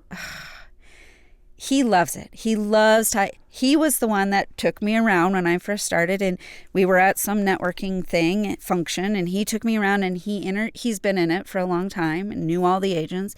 He took me around and introduced me to every single agent that he knew. That was really nice. Yeah. Thank you, because then I didn't have to be standing there by myself waiting for somebody to walk up to me, because I'm sure not going to walk up and introduce myself. But we need those people. Yeah. Yeah. I'm not one of those people. I'm the same way. That's not real comfortable for me. It's hard for me to put myself out there. Like you say, I relate with that. And even though you're in a room with all of these people that are doing the same, you all have something in common. It should be easy. Yeah.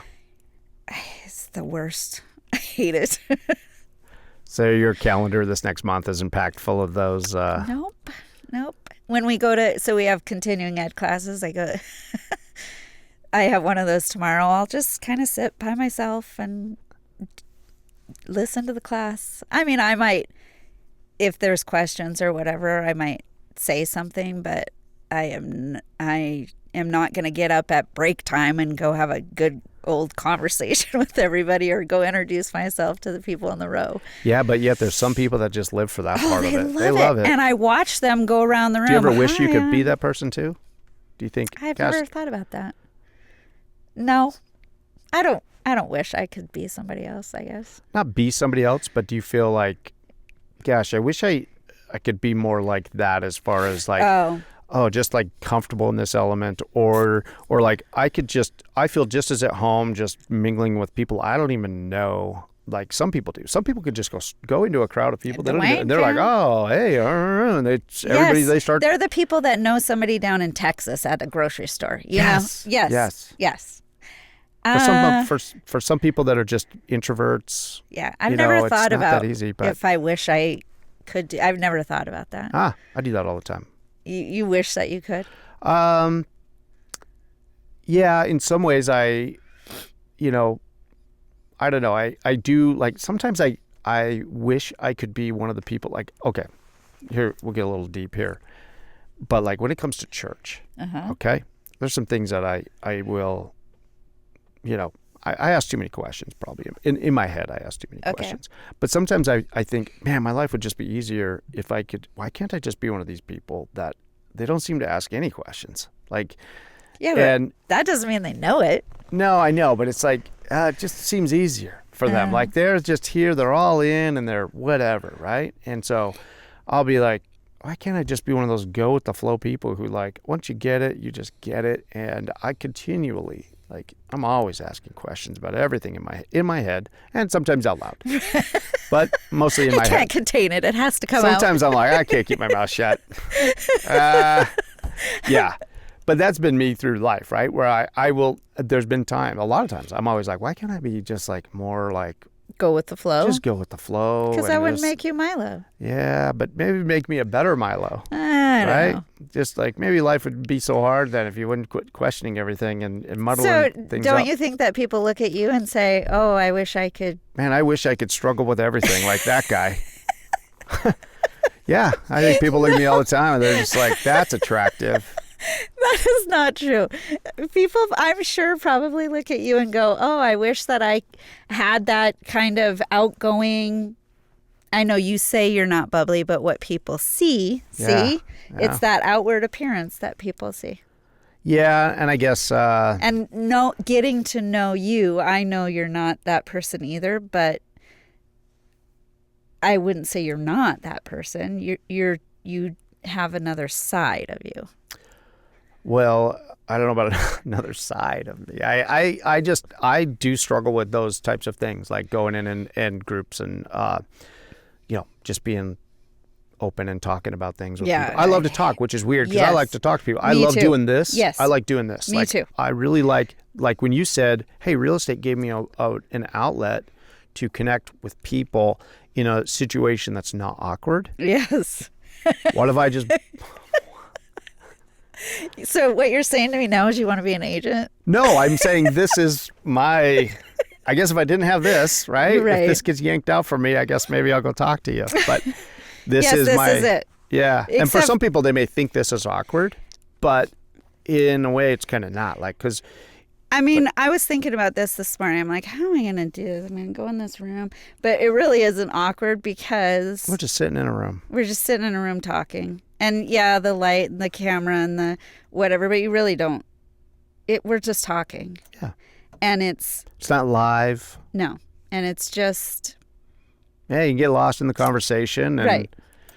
No, this part I enjoy. And like, that's this what is I enjoy too. that's But my standing outlet. up in a room and now you have this drink of whatever in your hand, and now you're like, okay, they're all talking to somebody. I don't want to go interrupt them. Yeah. And I don't want to stand there awkwardly in front of them. So what am I going to do now? So I just Did you ever see that video quietly of, stand in the corner. do you ever see that video? I wish I could pull it up right now. Do you ever see that video of just like 2 years ago of some party at the White House or someplace, and Biden's walking around and Yes. like everybody's talking to Yes. Obama, Yes, and he's like, and he can't that's how I feel. he can't get anybody's attention. He can't find the exit. I mean, he's probably just got to use the bathroom, and he's like, Barack, and he's like, yeah, and then so he starts wandering the. Yes, that is me. It's the saddest video. Yes. That is the saddest video. Well, that's what I feel like I look like at those places. I get it. I know what you're saying. I'm not saying that's what you look like. It's I'm not saying you terrible. look that sad. To be the leader of the free world and in a room full of people, Right. he can't get anybody He to can't talk to him. Yeah. Yeah. Fascinating. Anyway, If That's I what- have somebody with me at those occasions, great. yeah. More than one, even better, because then they can go talk to somebody and I still have somebody here. Yeah. It's like my security blanket. I get it. It's like going to a dance. You don't want to go by yourself, right? Right. You end up being a wallflower at the Yes. networking Yes. event. No, you don't want to do that. Does your other, do you ever take your other agents with you? Or do you Yeah, ever pal up and just, Holly, I don't know if she's going tomorrow or not. We talk to each other and say, hey, is anybody going to this continuing ed on this date? And because a lot of them are in Billings, so. does your husband ever go to any of these things with you? Oh, Is that- he is, listen, he's an engineer. He is Okay. even worse. I get it. He is not going to talk to anybody. I I get have it. a funny story about him and Jeremy at something, but it was just, I told him, I said, you need to go network at this place. It was like a septic system, like distributor that had these septic systems, and they had some lunch thing, and there was networking for them. And I said, I signed you up. You guys go in. They had work that they were doing, so they thought, perfect, we'll go to this luncheon and we'll do that.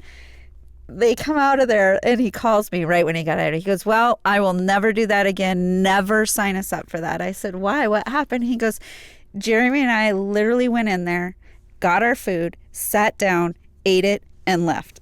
I go, we were supposed to talk to somebody. He goes, Donna, we don't do that. No, we get out a calculator Yes. and whatever they do. Yeah. No, they're like, Yeah. I don't, people with that mind frame, that mindset. And thank goodness we have those people because we have nice stuff because of it. Right. But if not, we wouldn't have nice stuff, but the trade-off sometimes is they don't like to mingle, Oh, hate and that's it. not their environment, and that's And- just, it's interesting. Isn't that interesting that you can kind of peg that segment, Yeah. like what they do for a living? Mm-hmm. You're like, oh, Everybody knows the engineers, right? right. And yeah, Yeah. It is a struggle in our marriage because every once in a while, like, I want to go do something, like, not necessarily mingle with people, but I like to not just sit at home. I like to get out, have fun, whatever. Can we just go get the food and bring it back? No. We need to go. we're going to sit there at that table. You're going to talk to the waitress. It's going to be fine. I get it. I understand. I'm like, no, I want to get out. So, yeah. I get it though. I'm that guy. Like, I've really had to force myself to be more like, hey, we should go, like, let's go find a cool place to. Does April like to get out and do things? She does. Yeah. But she is less and less very rapidly. Mm-hmm. So when we first got together, she's very much like, she was planning things and like, she's like always wanting to be on the go and always have things like, oh, there's this coming to town or this concert or there's this and we do a little bit of that now.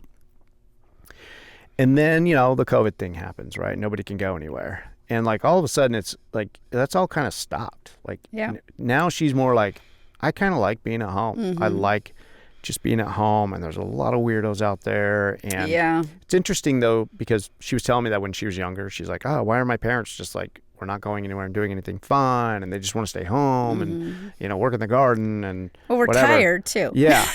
And now she's like, now I'm kind of getting it because I'm there. Like, I Yeah. don't want to go anywhere, and it's more of a Well, hassle. and when you go out and not like to dinner, but when you go out and it's not your group anymore, you know. Yeah. It's the young'uns, and Yeah. I'm like, so Travis, the Stillwater Hospital, what is that? Stillwater Billings Clinic is putting on their annual fundraiser thing that they have, and it's an 80s theme.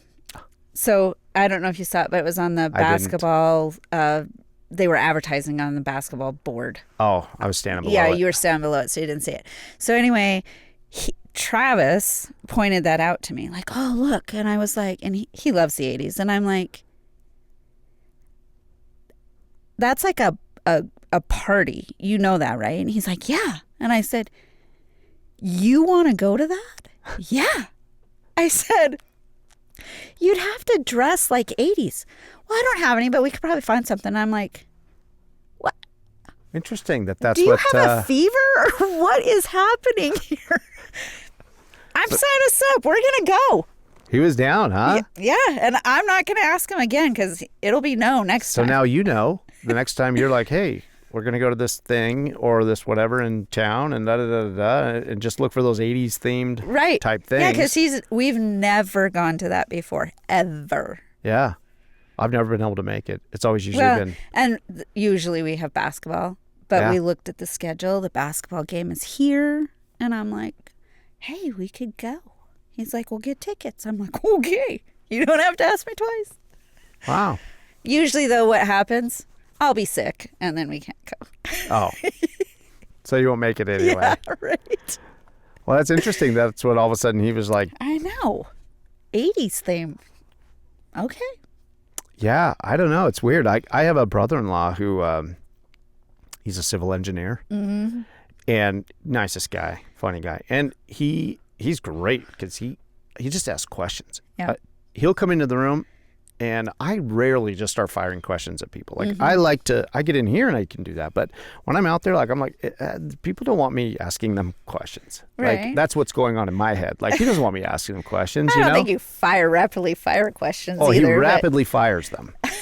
And he's just like, and he's very curious. Oh, so he's asking him because he's curious, not because he doesn't know what to say? I don't know. It's just his nature. I don't know. I want to ask him sometime. I'm going to ask him. I'm like, is that just your nature, or are you like nervous? And Right. so you something. That's his nervous tick. I don't know. He doesn't seem nervous. But anyway, but my family's very huggy. So when he came into the family, like, that was like weird for him. Exactly And the I didn't same. know this. I didn't know this for years, right? And until my sister told us, she was like, "Oh yeah, he's He like, doesn't hug. He has to like amp himself up for when we all like get together as a family because he's like, everybody's trying to hug me, Oh my gosh. you know." And so I didn't really, I was like, "Oh, that's funny." So, and then like one time we had this New Year's party, and they did a theme, okay, and I want to say it was like, I don't know if it was 80s or 70s or something. I think it was 70s theme. And it was just a big, like, all the families there. And so everybody was like, you were supposed to come like you're going out, going to the nightclub in the 70s or something. So he's sitting there and he's got this big brown afro, like I don't know who got him this wig. And like my sister made him, like, this is her, like, she loves to dress up and do all this. She's super like, oh, this is going to be so much fun. Wes is like, I'll go do my time. Right? I'll make you happy. So he's sitting there in his 70s garb that she's dressed him up in, and this is just not his scene. And I don't know. So we had the music was playing in the house or something, and on comes, what's his name? Billy. Holy mackerel. Idol? No. 70s. Billy sings the Piano Man. Oh, Joel. Billy Joel. Okay. Why did that took a second? I was like, wait, where did I get Billy from? Well, It's it's two Billy first Joel. names. Right. Okay. All of a sudden that song comes on and he just lights up and he He is just, I have a video of him somewhere of him singing every word of that whole song.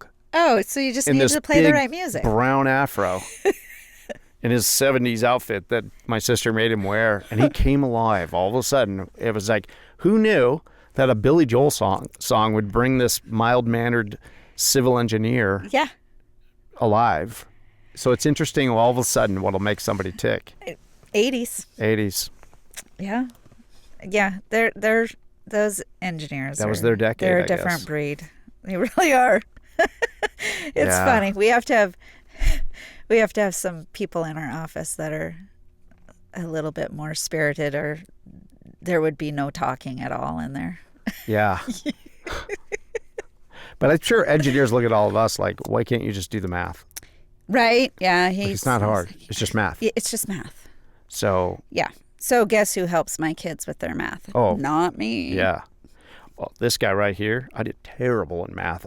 Nothing math. Like, I did the minimums to get out of high school, barely. Yeah. And that's what I did. I'm like, I'm sorry, I was just not And good at math. and Hannah's excuse now is, who is going to use it? I'm not going to use this when I graduate. And I'm like, yeah, I hear you. I don't use that. So. I know. And there's Travis. You use it every day. And I'm like, no, you don't really. No, not in the real world. Some of you do. The rest of guess. us do not. I used super basic math. I wish I'd spent a little bit more time on percentages and fractions a little bit. I hated them back then. But I don't know. These kids got it easy nowadays because their phone, yeah. they take a picture of it. Photo math. I didn't even know that was a thing. Yeah. If I knew that was a thing, then I wouldn't have to sit for hours trying to figure out something or asking my husband. I'd be just like, Take a picture. yeah, I don't even know where to go, but it's there so I can ask one of my kids how to do it. Yeah.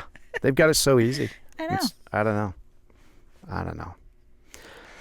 Well, it's a good thing. It's a good thing he plays his part, you play yours, Yeah. and everybody comes together and it's all good. Yeah. It does. You're like, yeah. I'm just not sure. It comes back to retirement. I'm just not sure how that's going to go, but it'll go. You guys are going to love it. Yeah. I mean, we've been pretty good about, date night, because you hear so many people that their kids leave and they look at each other and go, who are you? Yeah. We don't want to be those people. So. Yeah, of course not. You kind of be like, oh, do we like each other? Do we like spending time with each other? Yeah. Yeah, you do have to find those things before they leave. You can't wait. You can't wait to find that out. No. You have to be like, hey, and that's back to balance. Yeah. Back to balance is like, hey, it can't just be all about your kids all the time. Right. You know? I will say, so I have a friend that is an empty nester, and she tells me, oh, my husband and I, we just did this or we just did that. And I'm like, oh, that would be nice to be able to just go do, but I got kids here that I can't yet do. 80s themed cruise. Yeah. He'll be all over it.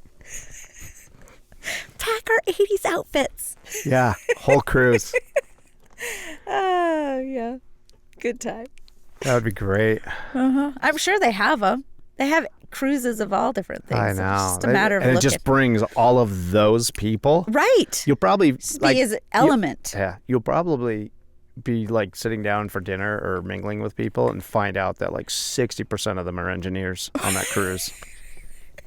Probably. Yeah, that's probably true. Yeah, I don't know. The 80s Where do the engineers hang out? Oh, the 80s cruise. Yeah. Makes sense. Yeah. I bet you that's how it works. Yeah. That'd be interesting. I think he'd be down.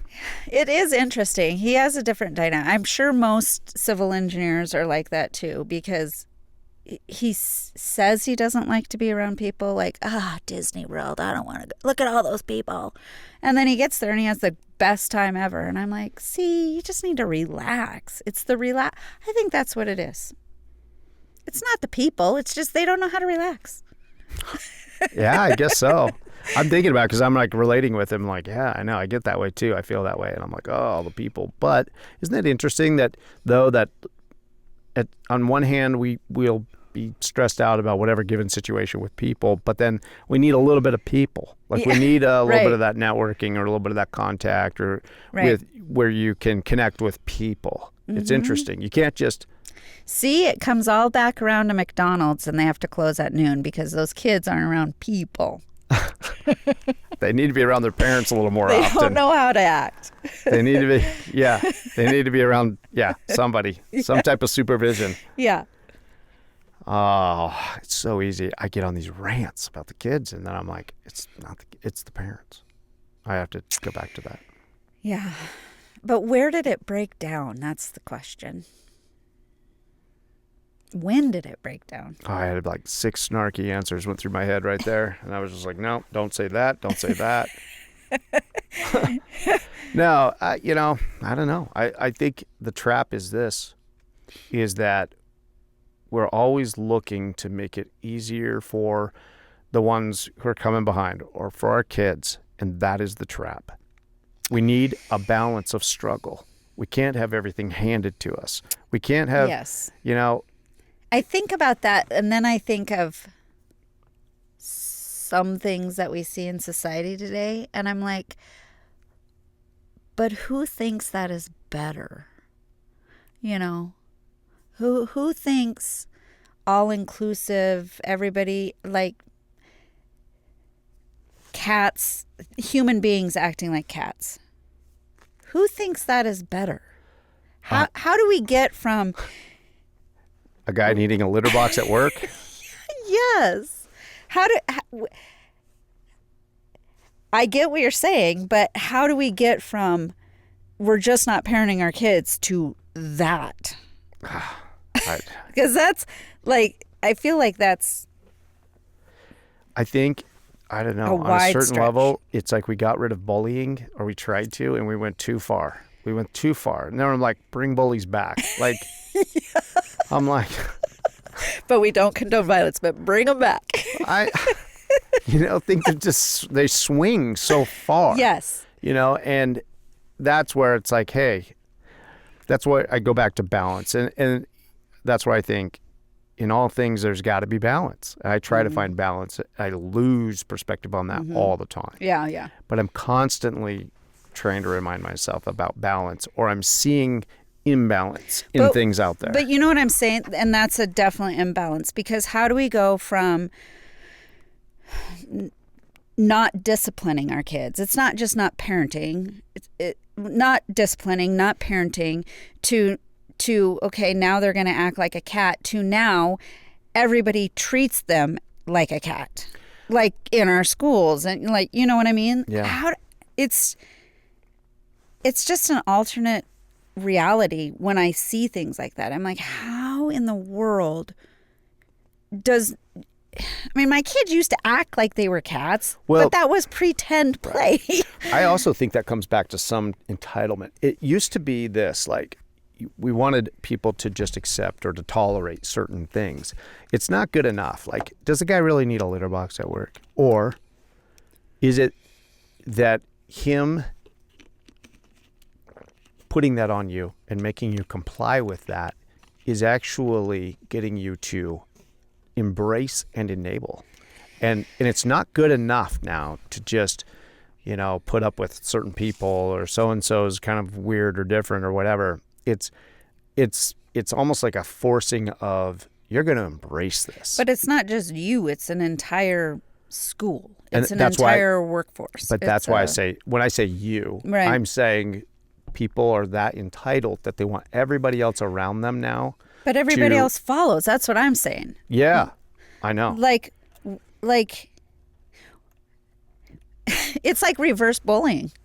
It is. It's bullying. It's bullying. It's Yes. still bullying. Yes. And it's just a different form of Yes. bullying. And now everybody's like, okay, I don't want to be accused of being, this or that. We're also Right. afraid of that because, and then we all just put up with this stuff or keep quiet about it because That's the part I think that I that's- don't understand. How do you keep quiet about that?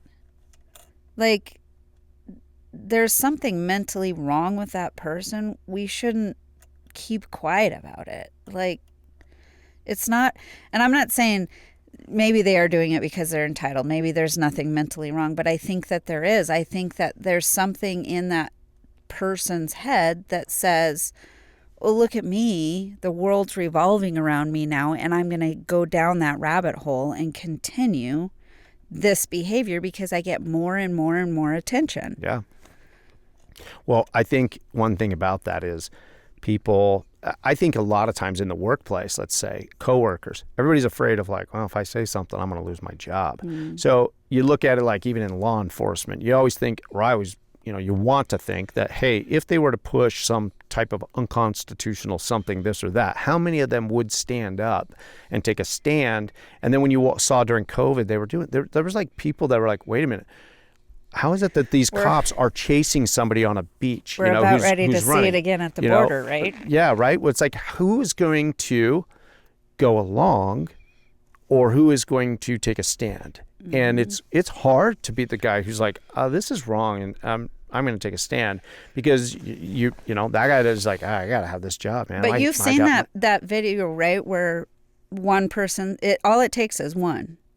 And when one person stands up, then another one, and then pretty soon everybody is. Eventually it does, yeah. It does. But I love... But it goes the other way, too. I love when you watch these studies, and you can find them on YouTube. I go down these rabbit holes where they have a video of like a room of people, and like they bring in one person, or they'll have a room of people. Everybody's in on it except for the one person. Right. You've seen these? Yep.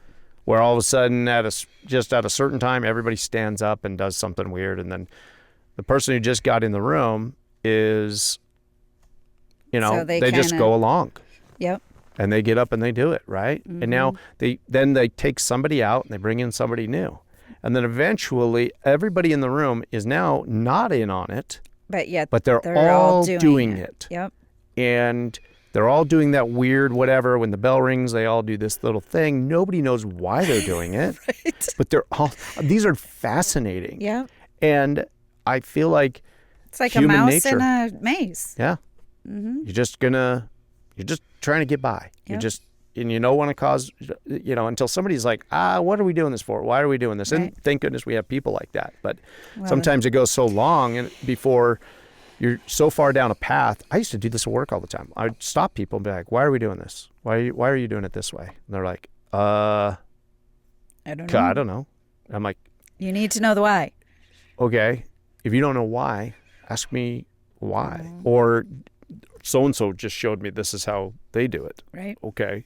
I never showed so-and-so how to do it that way. Have you ever read the book Who Ate My Cheese? No. I'll give it to you. You need to read it. It's a really quick book. It's a book like this thick, but it's about that. It's in a workforce. It's a nonfiction book about in a workforce, if one person's doing it and they just always do it that way, nobody ever questions it, and maybe there's better ways to do it. And I think that's awesome when companies hire somebody to come in to just watch them and ask questions. Why do you do it that way? Because sometimes you need that outside perspective. Right. There was times I wouldn't do certain tasks ever. And then I would be like, I don't want to do this, but I'm going to go do whatever this task is that everybody does at our food trailer, right? And then I would be like, why are we doing it like this? I'm like, have you guys been doing it like this for how long? Right. And I would be like, I'm sorry. Like, that's completely inefficient. I can get you something better. And, you have to stop every now and then. That's kind of why I'm here, right? Because I said, let's do something different. Yeah. Why do we have to do it that way? I don't want to do it that way. Yeah. It helps to have that outside perspective. Yeah. It does. Because back to this, things just go in one direction so far and it gets out of balance. And so it's, I don't know, you need somebody who's have you ever stopped and asked, you were working on a computer, or your phone, have you ever asked your kid, hey, can you show me how to do this? How would you do this? And they sit down and like lickety split do it, and you're like, oh, that's way faster than I've been doing it. Show me again how you did that, because... And then most of the time, they don't even know how they did it. They're like, why did you do it like that? I don't know. Yeah. You're like, oh, I thought it was like some deep knowledge that you had. No, it's just the easiest way. Yeah. Why would I press these 3 buttons when I can just press that one? Yeah. Oh, okay. Yeah. I don't know either. Yeah. I mean, that's kind of the cool thing about computers, or apps is that you can get to the same place doing different things. But Right. yeah, it's amazing to me how my kids can sit down and do Excel or, whatever, and it like no time at all. And I'm like, oh, I wouldn't have done it that way, and it would have taken me 3 hours more. Yeah. Thank you. I know. Me too. I struggle with a lot of that too. Yeah. But I don't know. Just takes an outside eye. They'll fix it And up then they for say you. they don't learn anything in school, and I'm like, clearly you do, because this is the way I learned it. And Yeah. and then they'll probably say, I didn't learn it from school, I learned it from YouTube. Yeah. Okay. I know YouTube is like pretty much, that's my higher education, if you want to call it that. Yeah. Well, I mean, that's where everybody's at, Yeah. right? When you want to do it yourself. I know. And this is where I've had lots of conversations in here even about that, about like hair. Like I honestly feel like college is like pretty overrated. I'm like a lot of cases now, like as long Unless as you're you going- can show what you can Yes. do. Unless you're going into a specific, like Right. doctor or something. Right. Yeah. Nurse. But business, I hate that you have to go to school for 4 years and take stupid classes for business. That should be like 1 year, Yeah. 9 months. Get some Condense QuickBooks in it. you. Get Yep. some There's just concepts. These are Yeah. just concepts. marketing. Get some things in you, because It's you just can a go foundation. different routes. But yeah. Here's a foundation. Now do with that what you're going to go do with that. But here's the foundation of it. And we can cut out the Egyptian basket weaving. Yes. I had to take shorthand when I was in college. Really? Yeah. And I had to write it as like it was timed. How much do you use that on a monthly I basis? could probably do 0. I could probably remember like 2 symbols. There's no way I could read it still. I wouldn't even know anything. And we're complaining about our kids not knowing how to do cursive. I'm I like, know. dude, I used to do shorthand. I know. They're like, what is shorthand? Yeah. Yeah. I could do like 56 words a minute or something. That's incredible. Yeah, it was a mandatory class I had to take. Stupid. Isn't that stupid? It is stupid. And There's we so many had things. computers back then. It's just stuff to justify why you're there paying, for what. I don't know. I don't know why they do all that. It's all just to like You know what bothers me about it? justify the huge Yes. tuitions. Going down a rabbit hole, but I hate that they have to, like, they can quote unquote test out of math and English and whatever. Well, that's not really accurate, because they still have to take those classes. We still have to pay for them.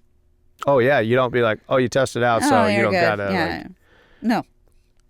no. We still want your, $5,000 a credit or whatever it is. Yeah, because that's what that piece of paper is going to cost. Yep. That's what the piece of paper is Yep. going to cost. That's why they were like, hey, now that you've closed down all the colleges, like, we don't have to like pay for, since I'm not in the dorms anymore Yeah. and I'm not using your big fancy rooms to go sit in with the professor, so tuition should be cheaper now. And they're like, no. We still have to put it online for you. Yeah, but Yeah. What a joke. And now, did you know, maybe you do, they're still doing online classes as much as ever. My son, after COVID, stepped room in a classroom maybe twice. wow, I didn't realize And that. he No. just graduated. I just heard of another girl that's here, and she was always here. I'm like, isn't she going to school anymore? I mean, I thought she was going to Bozeman. And they're like, oh yeah, her half of her classes are online, so she. What? Yeah. Well, And I think there is So what's something the difference? to online, but I think so it's what really is the good. difference then about going and buying some random online course? Exactly. So, and that's what I think they're figuring out, what the university and college industry is figuring out is like, oh, we can just make this information, a piece of data that we can just resell over and over and I over just think and that over again. we're going to, if we're already behind, we're going to get more behind by doing that, because you learn from bouncing ideas and different things off of people Oh, yeah. and listening to what other people have to say. Yeah. That's why when I have a continuing ed, I can do the online Zoom classes as well, but I would much rather show up in a classroom. So you can mingle.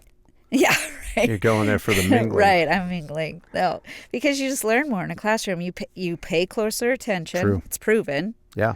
You hear what other people are saying. Zoom is, they still don't have it perfect. It's sometimes hard to hear. Sometimes somebody else is talking, whatever. And you can ask questions and get feedback. Yeah.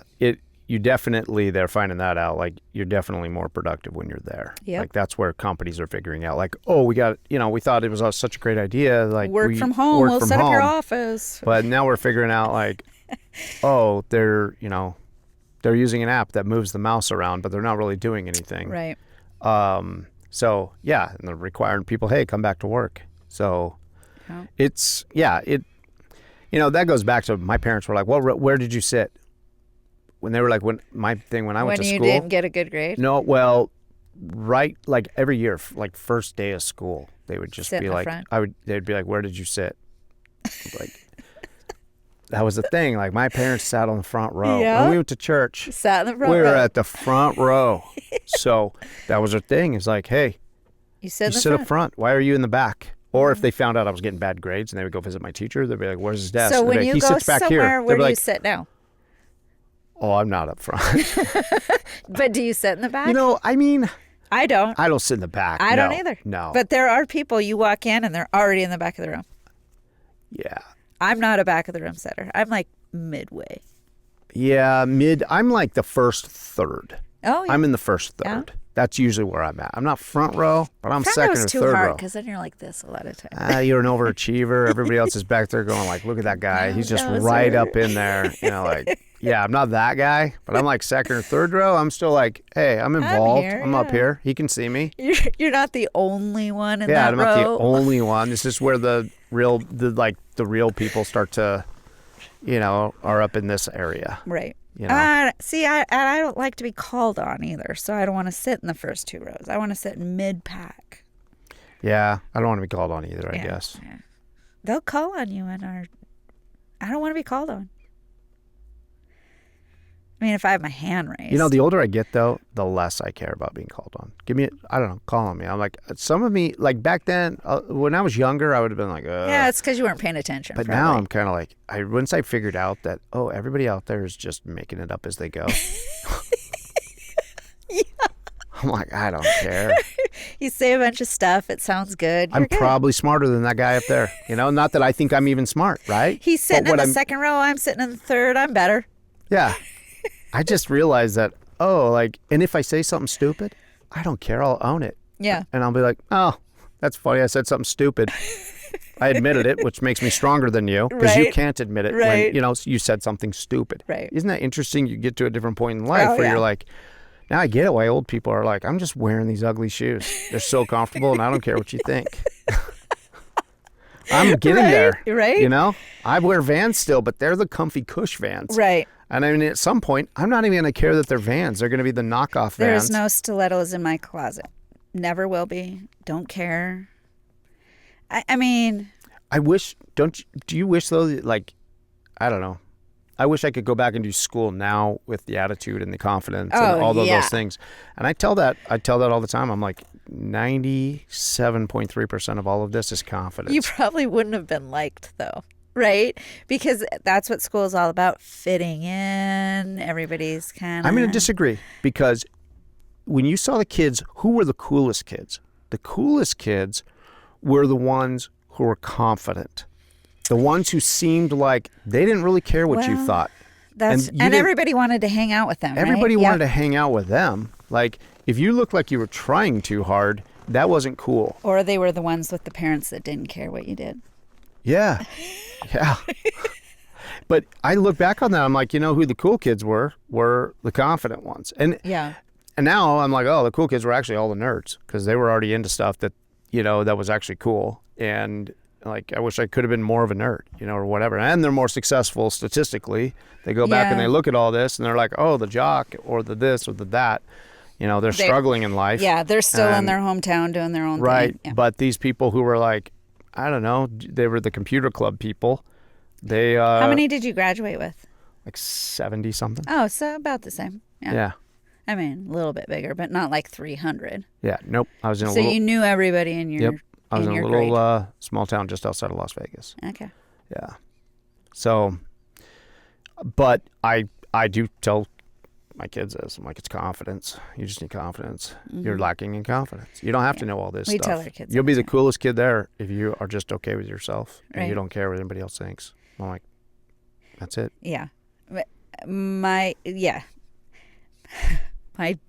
Hannah has hers is she thinks that it's confidence, but it's not. It's just mouthy. Oh, yeah. Yeah. They Yeah. sometimes lack the wisdom of like Right. where it is. Right. You know, and that's where it's like, it's not cocky. Right. And, you know, you got to, it's confidence without all the negative other little Right. attributes that can very That's a good closely way to be put it. associated with that. Confidence without negativity. That's a great way to put it. It is. It's confidence without I'm holding my nose up or I think I'm better than you. Right. No, it's confidence in that, hey, you're not less than anyone. Hey, you may not know the same things that they know, and that's okay. Right. And that can be funny. Right. Or you might, you know, I don't know. But it's not arrogance. It's not hubris. It's not cocky. Right. You know, it's not all of these things around there. It's just solid confidence. Right. And if you have that, I agree with that. I think you're the most popular person in the room. Yeah, because I think some of them had the arrogant, cocky, Yeah. whatever. And there's others who don't like that they're lacking what you have, and that even Then though they you're try to just make up for they'll it. they will, or they'll attack you for it, and they'll Right. make up stuff, or they'll attack that kid or whatever, and you know that's a thing that happens as well. I know that too. Oh, Sometimes, yeah. and half the time I used to tell my kids, I'd be like, hey, you know what I figured out is that person who's attacking you, they want to be your friend so bad. Yeah, they just want what you have. They just are. They want your attention. But they have no idea how to get They it. don't get. Yeah, Yeah. they don't know how to get it from you. So. Yeah. And sometimes even when they have it, I mean, the mean girls, right? Sometimes even when they have it, your attention, they just don't know what to do with that. Yeah. Like they're not getting it from anybody else. So one person is great, but it's just not, how do I keep that? Yeah. They don't know how to be friends. I had a kid tell me that in high school once. Like, he told me. I went to church with this kid. Like, we did scouts together. He was like a year younger than me. And then I, all of a sudden people coming to me going, hey, so are you going to fight Clayton? I'm like, what? What do you mean? Why would I? And they're like, well, he's telling everybody that he's going to fight you. I'm like, what? And This is a weird And incident. you were friends with him? Yeah, like, I mean, yeah, I had no beef with him. Right. Out of nowhere, right? All of a sudden, I was just like, really? They're like, oh, yeah, he's telling everybody he's going to fight you. And then, I don't know, people started coming to me, and then I was going down the hallway, and I'm like, this dude's like eyeballing me on my way to my locker, and I'm like, what is up with him lately? Like, what is that? I don't even know. I did not know, right? Right. And so I didn't say anything. I didn't go home and say anything. Right. But I go home and whatever. My mom goes to the grocery store and runs into his mom. She's like, what are we going to do about our boys? Oh, girl. And she's like, what are you talking about? She's like, oh, I guess they're gonna have a fight soon. She's like, I'm sorry. And she was like, yeah, you know, she's like, Milo doesn't fight. I don't think Milo even knows how to fight. And she was like, I don't know. Clayton says he's a scrapper. Oh. And I'm like, I'd got into dumb little things at like Boy Right. Scout camps, you know? Right. Dumb little things. And she was like, I don't know anything about that. But, she's like, oh, well, I'm just saying. And my mom comes home. She's like, what's going on? I was like, I didn't do anything. I've been nice to I don't him. know what you're talking about. And she was just like, you stay away from him. And so luckily my older brother was there. He's like 11 years older. I'm in high school. Right. You know, he's like 30. I don't know what he was. He's like, Mom, this doesn't go away like that. Right. And she's like, well, what do you mean? He needs to just stay away from him. He's like, it doesn't really work like that. Yeah. He's going to have to like confront this kid on this. Right. And she was like, You're a boy. It doesn't work like that. you can't just avoid him. Right. Like he's going to, you know, And it was a thing for like day in and day out. I was kind of avoiding him at first. Like, what is that? I don't even know what's going on. Right. What did I do? I haven't even been talking. I haven't said anything about him, you know? And anyway, but this is how my mom handled it. She was like, so my brother talked to her. This is how it is. Like, he's going to have to confront him. Like, he's probably going to have to fight him. Right. So we also went to church with the principal. Oh. Okay. And she's like, well, I'm not going to have them thinking that Milo started this. So she's going to go call talk to the principal at home. Awesome. Yeah. And she said, hey, this is what's happening. His mom brought this up with me at the store, told me this. I'm not having this. I wasn't going to have this. But my older son, told me that this is not how these things get worked out. So I'm just telling you, Milo didn't start this. I can just hear her saying all this. She says, but what we've decided is tomorrow in class, this is not going to be done out behind the building. Right. This is not going to be out in the hallway. She's like, this is going to happen in class. Third period. I can't remember what period it was. Right. She said, third period, Milo's going to be coming to the office, and you're going to now know the reason. But he's going to get up in class, and he's going to knock that kid out right in the middle of class. She said that? Yeah. Oh, my gosh. And the thing is my brother was like, if you just do it right in class, Everybody knows. Yeah. But it's addressed, and it's like the teacher's going to stop it. It's going to stop. Right.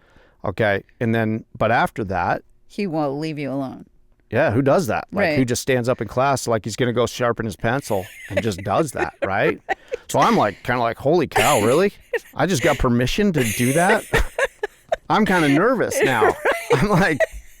Third period tomorrow is going to be a big day. This is like... I'm more nervous than if I had a real test. Right. I'm like, I can't believe this is happening. My mom just called the principal and told him, hey, Milo's gonna be coming to the office, and now you know why. And he was like, okay. And he just said, well, I can't endorse that, but I can tell you I understand, and I'll see him when he gets to the office. So anyway, then she called his mom and said, hey, I just want you to know I've talked with Milo. Milo has assured me he hasn't started anything. But I've also told the principal to be aware that Milo is to go to school tomorrow, and he's going to knock your son out. Oh, my gosh.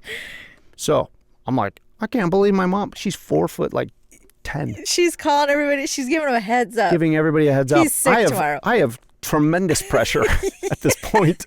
Not only do I gotta hit this kid, I gotta knock him out. Look at me. I'm like this skinny guy, right? And I'm like, okay, all right. So I go to school the next day. Hey, Milo. Hey, what's happening? Hey, Clayton. Hey, man, how you doing, man? Good. Cool, man. All right, man. Well, cool. I'll talk to you later. I was like, okay. And I get home from school, my mom's like, what happened? I didn't get a call. And I was like, he came up to me first thing in the morning, and he just acted like nothing happened, and he was acting like we were friends. So I didn't do anything. I didn't. Right, because now you're on the other side of it. It was over. It was over. So what happened? So 2 years later, that was probably our freshman or sophomore year. I don't know. 2 years later, we're sitting in a canoe with each other, some lake fishing, on another scout thing. Right. And he goes, hey, man, you remember that time that I was going to fight you? I was telling people I was going to fight you. I was just like, yeah. I was really uncomfortable all of a sudden. Right. I can't believe we're talking about this. We're a canoe. Yeah, we're in a canoe with each other out in this lake. And he's like, dude, that was so stupid. And he's like, man, he's like, I'm sorry about that. He's like, I thought you were the coolest dude. And I just thought that, I don't know, nobody liked me. And if I did that, people would like you. People would think I was cool. And whatever. And I was like, yeah, man. I said, well, you are cool. I'm like, you're a cool dude. I'm glad I didn't have to knock you out. I don't even know if I could. But I was like, but dude, it's no biggie, man. It's never been a biggie. I understand. Wow. And I was just like, we just went back to fishing. I just had this moment with this kid out in the water like that. Anyway, that's why I tell my kids, I'm like, I tell you this stuff. I don't just tell you, I don't make this stuff up. I Right. experience these things. Right. You know, like there's times where I felt these things. Maybe I was the guy who was acting like a punk and I didn't know how to get somebody's attention. Right. I said, but that was huge. That was big of him to be at that age, to be able to Really admit was. that to me. I could probably have done that at that age. I And couldn't have. uncomfortable. That probably took more effort than it would have been for you to punch him, right? Like, that was huge. Yeah. And guys aren't like girls. I mean, guys don't just say stuff like that. Yeah, not too often. No. Not like that. He was No. just like, I just thought I'd be cool. And I didn't know. I just, blah, blah. I just thought everybody would think I was cool if I did that. And I was like, oh, Well, I'm glad that he got to be in the boat with you to we just acted like say nothing the happened, things. you know? And went on after that. And I mean, we didn't become like best of friends, but we weren't like, I you don't know, understand guys like that. Like, that is totally not what girls would have done. There would have been a whole conversation for the next 4 hours after that in the canoe. They would have been hugging. There would have probably been crying. Oh, no, it Guys lasted. are different. It was 30 seconds, Yeah. maybe 45 seconds. And then you go on just like, never happened. I was like, hey, can you hand me those worms? He probably did. Yeah.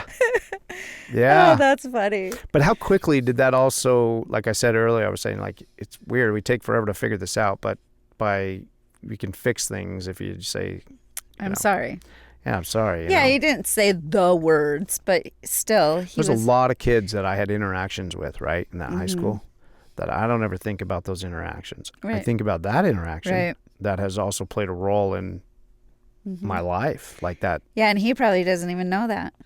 I should look him up. Right. On the other side of it, he probably doesn't even realize that played that big of a role in your life so many years later. He ended up being the bigger guy, though. Mm-hmm. I don't know that I could have gone and apologized at that age. Like, it was past. Like, we acted like nothing It was happened. 2 years later. Yeah, and like out Yeah. of nowhere, he just brings it up and addresses it and acts like a man about it. Yeah. I'm like, I don't know. He's probably out there doing super manly stuff. And Yeah, he's probably like now he's a like, IT guru somewhere. yeah, but just being manly about it, you know? Like, just, Right. yeah. I'm in charge. Yeah, because he had that little moment, and, you know, or he did that's a manly thing he did, you know. I Right. mean, not that, But he just that goes back to takes saying, courage. Yeah, but also what we started with, like high school, it's what you do after. yeah, it is. It's not your buddies or your people or whatever, because you're not going to be around them. This is a blip. Yeah. This is a blip, and it's Yeah, because I grew up K through 12. I was in my school the entire time. So K through 12, all of those same people, K through 12. Grew up, went to college. The 4 years I was at college, the people I met there, I'm better friends with yeah.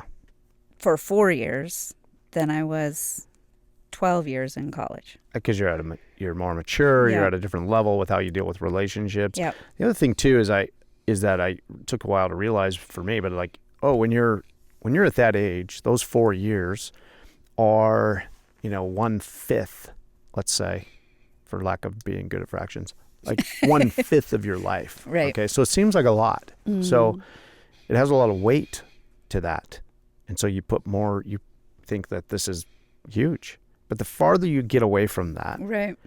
that becomes smaller and smaller and smaller and smaller of a fraction. And when you're 80 years old, those 4 years, even though that they were shaped you in a lot of ways, Right. or at least on the path of it was an experience on the path of where you are now, it becomes this little thing, Right. and it just becomes smaller and smaller Yeah. and smaller. Anyway, that's what I tell my kids though. I'm like, you don't have this in perspective yet. This is nothing. This is nothing. Yeah. And you're putting too much value on this stuff. And anyway, but I guess I try to look at now I try to tell myself that, like, this is small. This is a small slice Small slice. Yeah. of this overall thing. Keep it in perspective. It's hard though, because we don't see the overall. Super hard. You can look in the past and say, oh, okay, yeah, but we don't get to see the overall until you're like 80, 90 years at the end of your life. And then you can look back and go, oh, that was the overall. I get it now. Yeah. Yeah. Interesting. Maybe I'll find that guy, send him this podcast. Clayton, here you go.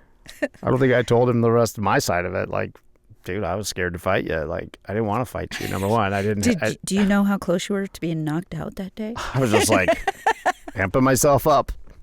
Like, you just got to get up from your chair. This is the plan. Get up from your chair. Third period. Oh my gosh. And just go hit him as hard as you can. And like, hopefully they all climb on you and stop it all. I wish he would have been like, not say anything till the beginning of third period. Oh, because I know. you would have been like stressed out all the way till then. And then he would have said something. Then you would have been like, now what am I supposed to do? I was stressed. You just know it's coming, but you know, you got to deal with it. You know, I was stressed. I wasn't looking forward to it at all. Plus, you weren't that guy, right? You're not a brawler. You're not somebody that goes around and hits people. No, I had to hit a few people, but it like they had it coming. But but he didn't like. It was just the oddest thing. Like, I didn't have anything against him. I hadn't started anything. I just all of a sudden this thing just started to happen. Anyway, what would make you? So it'd be interesting to hear more about that. I think because what would make you, as him, right, sit there and think, you know what I'm going to do? He's really popular and I'm not, and I just want some popularity. I'm just going to say to everybody that I want to fight him. Like, what makes somebody do that? I don't know. It's a weird psychological How do you think thing. it is? But I mean, his mindset with that and how he thought that was going to get people to like him is interesting as well. Yeah, I don't know. Weird thing. My son, when he was in elementary school, was stressing out. He's coming home. He's like, there's this kid. He's always bothering me and my friends, and he's just always pushing us. And I just said, you got to hit him. Mm-hmm. I'm like, sorry, dude. I wish I could tell you that this is how it works, man. My husband had that same talk with my son, too.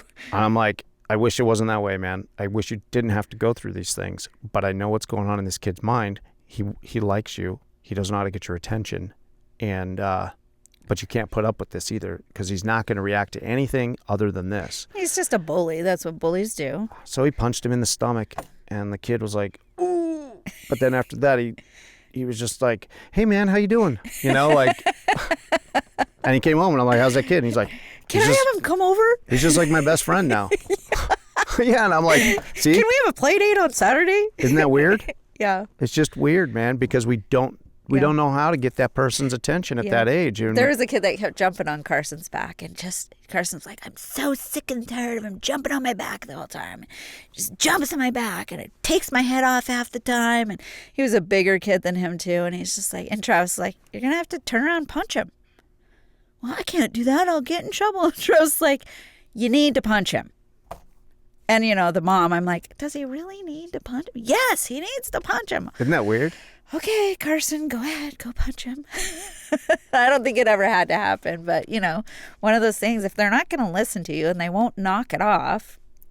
And if you go and try to resolve it by like, hey, I need to bring in an authority figure, you're not respected. You're not respected by him. You're not respected by anybody else. And this is usually, let's be honest, it's usually elementary school, right? Yeah, right. And middle school. Yeah. By the time you're an adult, that's not the way that we handle things. Right. I mean, sometimes it is. Right. But most of the time, it's not. Right. What's interesting, though, is as you get older, we live, you know, those of us who are kind of sane and exist in the world in a fairly rational way, there's always a threat of that, though. So this is why we don't cross lines with people. Right. You know? That makes sense, yeah. Is because, hey, that guy could just get up in the middle of class. You know, we're both sitting here at this real estate class. He could just come over here and just knock me out. Touch me out. And you've seen the news, and you know it's, you know, it happens in weird random places. So you get older and you realize, like, you don't know what people are going to do. Mm-hmm. But there's always that, like, guys, like, we treat each other a certain way because sometimes guys don't care and they start to treat somebody bad. But we exist in that way because there is always that. Like, there's a guy code, if you want to call it that, of like, hey, like, you know that it doesn't matter if it's against the law or where we are. Mm-hmm. Don't disrespect me. Right. Don't, you know, whatever, because we're going to go there. Right. And so we all like, okay, that keeps us all in order, though. And we had those experiences when we didn't abide by those boundaries, hopefully, when we were in like elementary school and middle school and we learned those things. Mm-hmm. that, hey, if we can avoid that, that would be a lot better. Right. But interesting how some people don't get out of that though when they get older. It's also concerning to me that the no bullying charge that we did, 5-10 years ago, that it concerns me because that was what we did.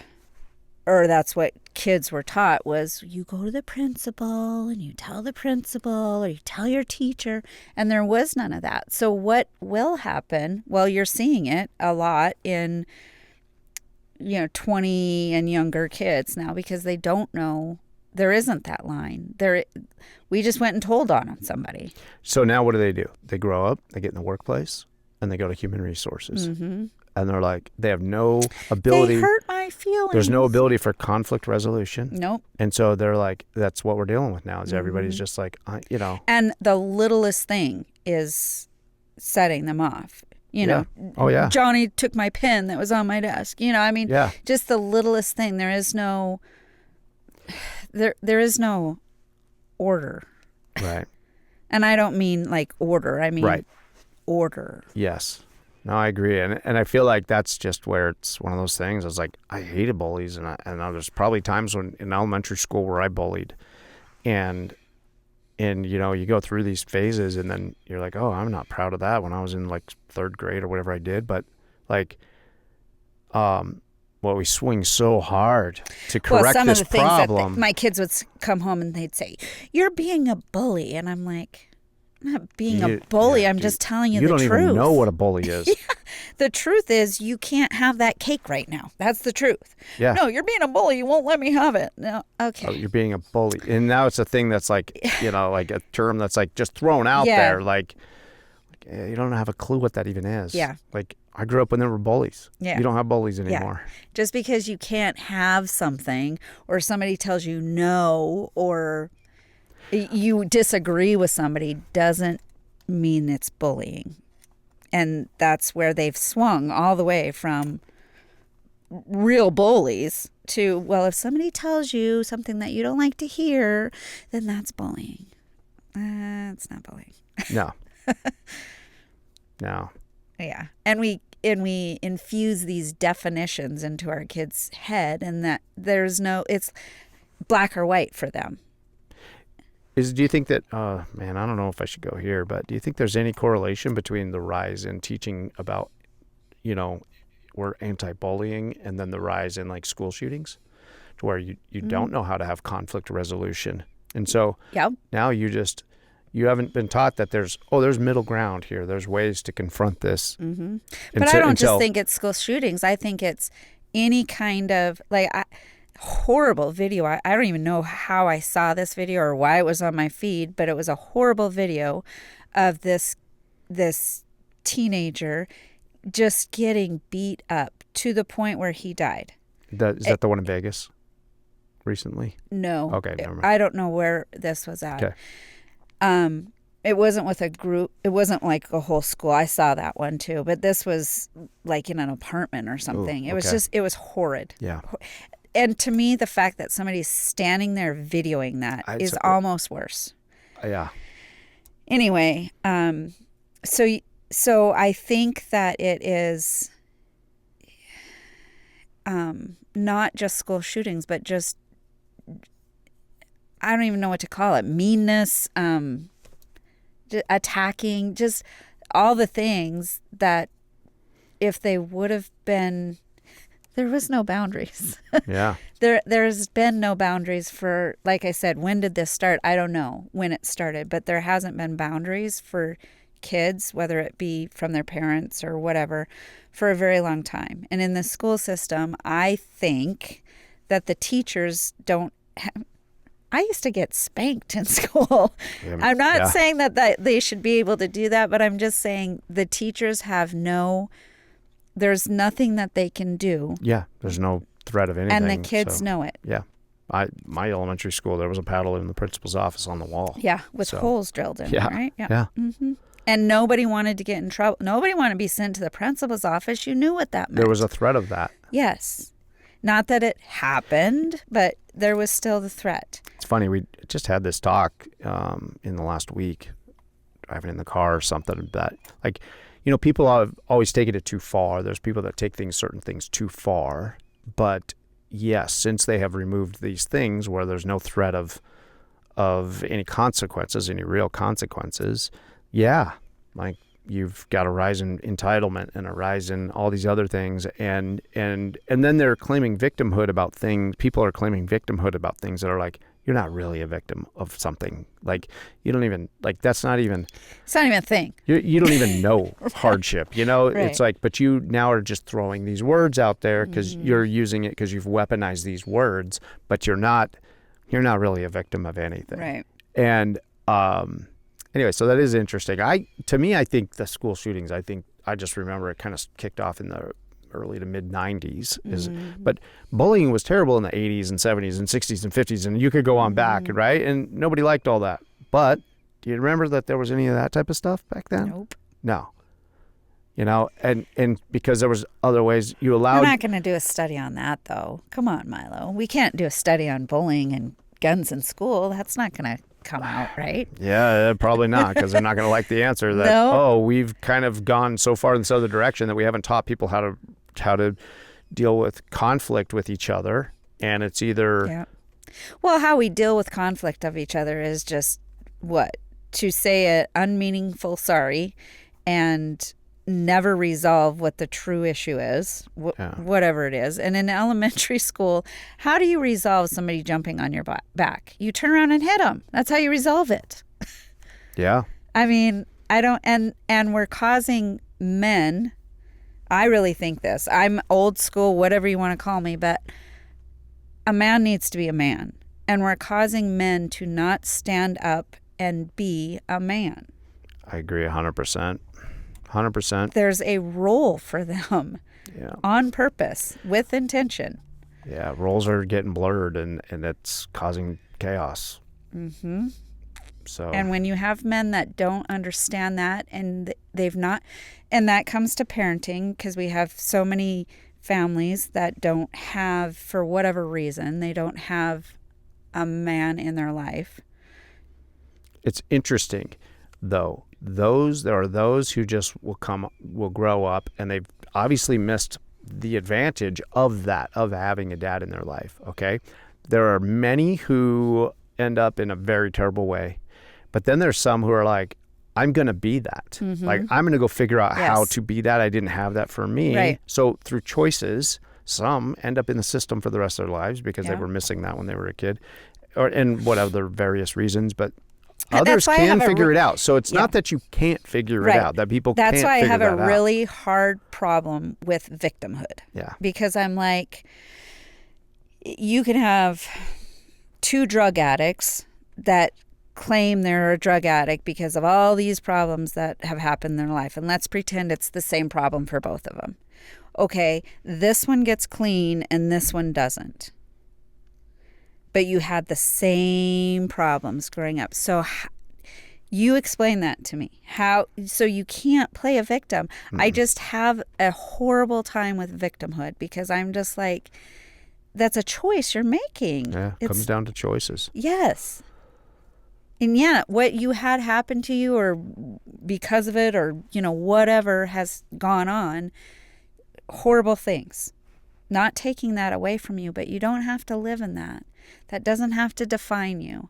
And I don't think I'll ever understand why one person it does and one person it doesn't. But it seems like the person that claims victim is also wanting everybody else to see them as a victim. Like, oh, woe is you, woe is you.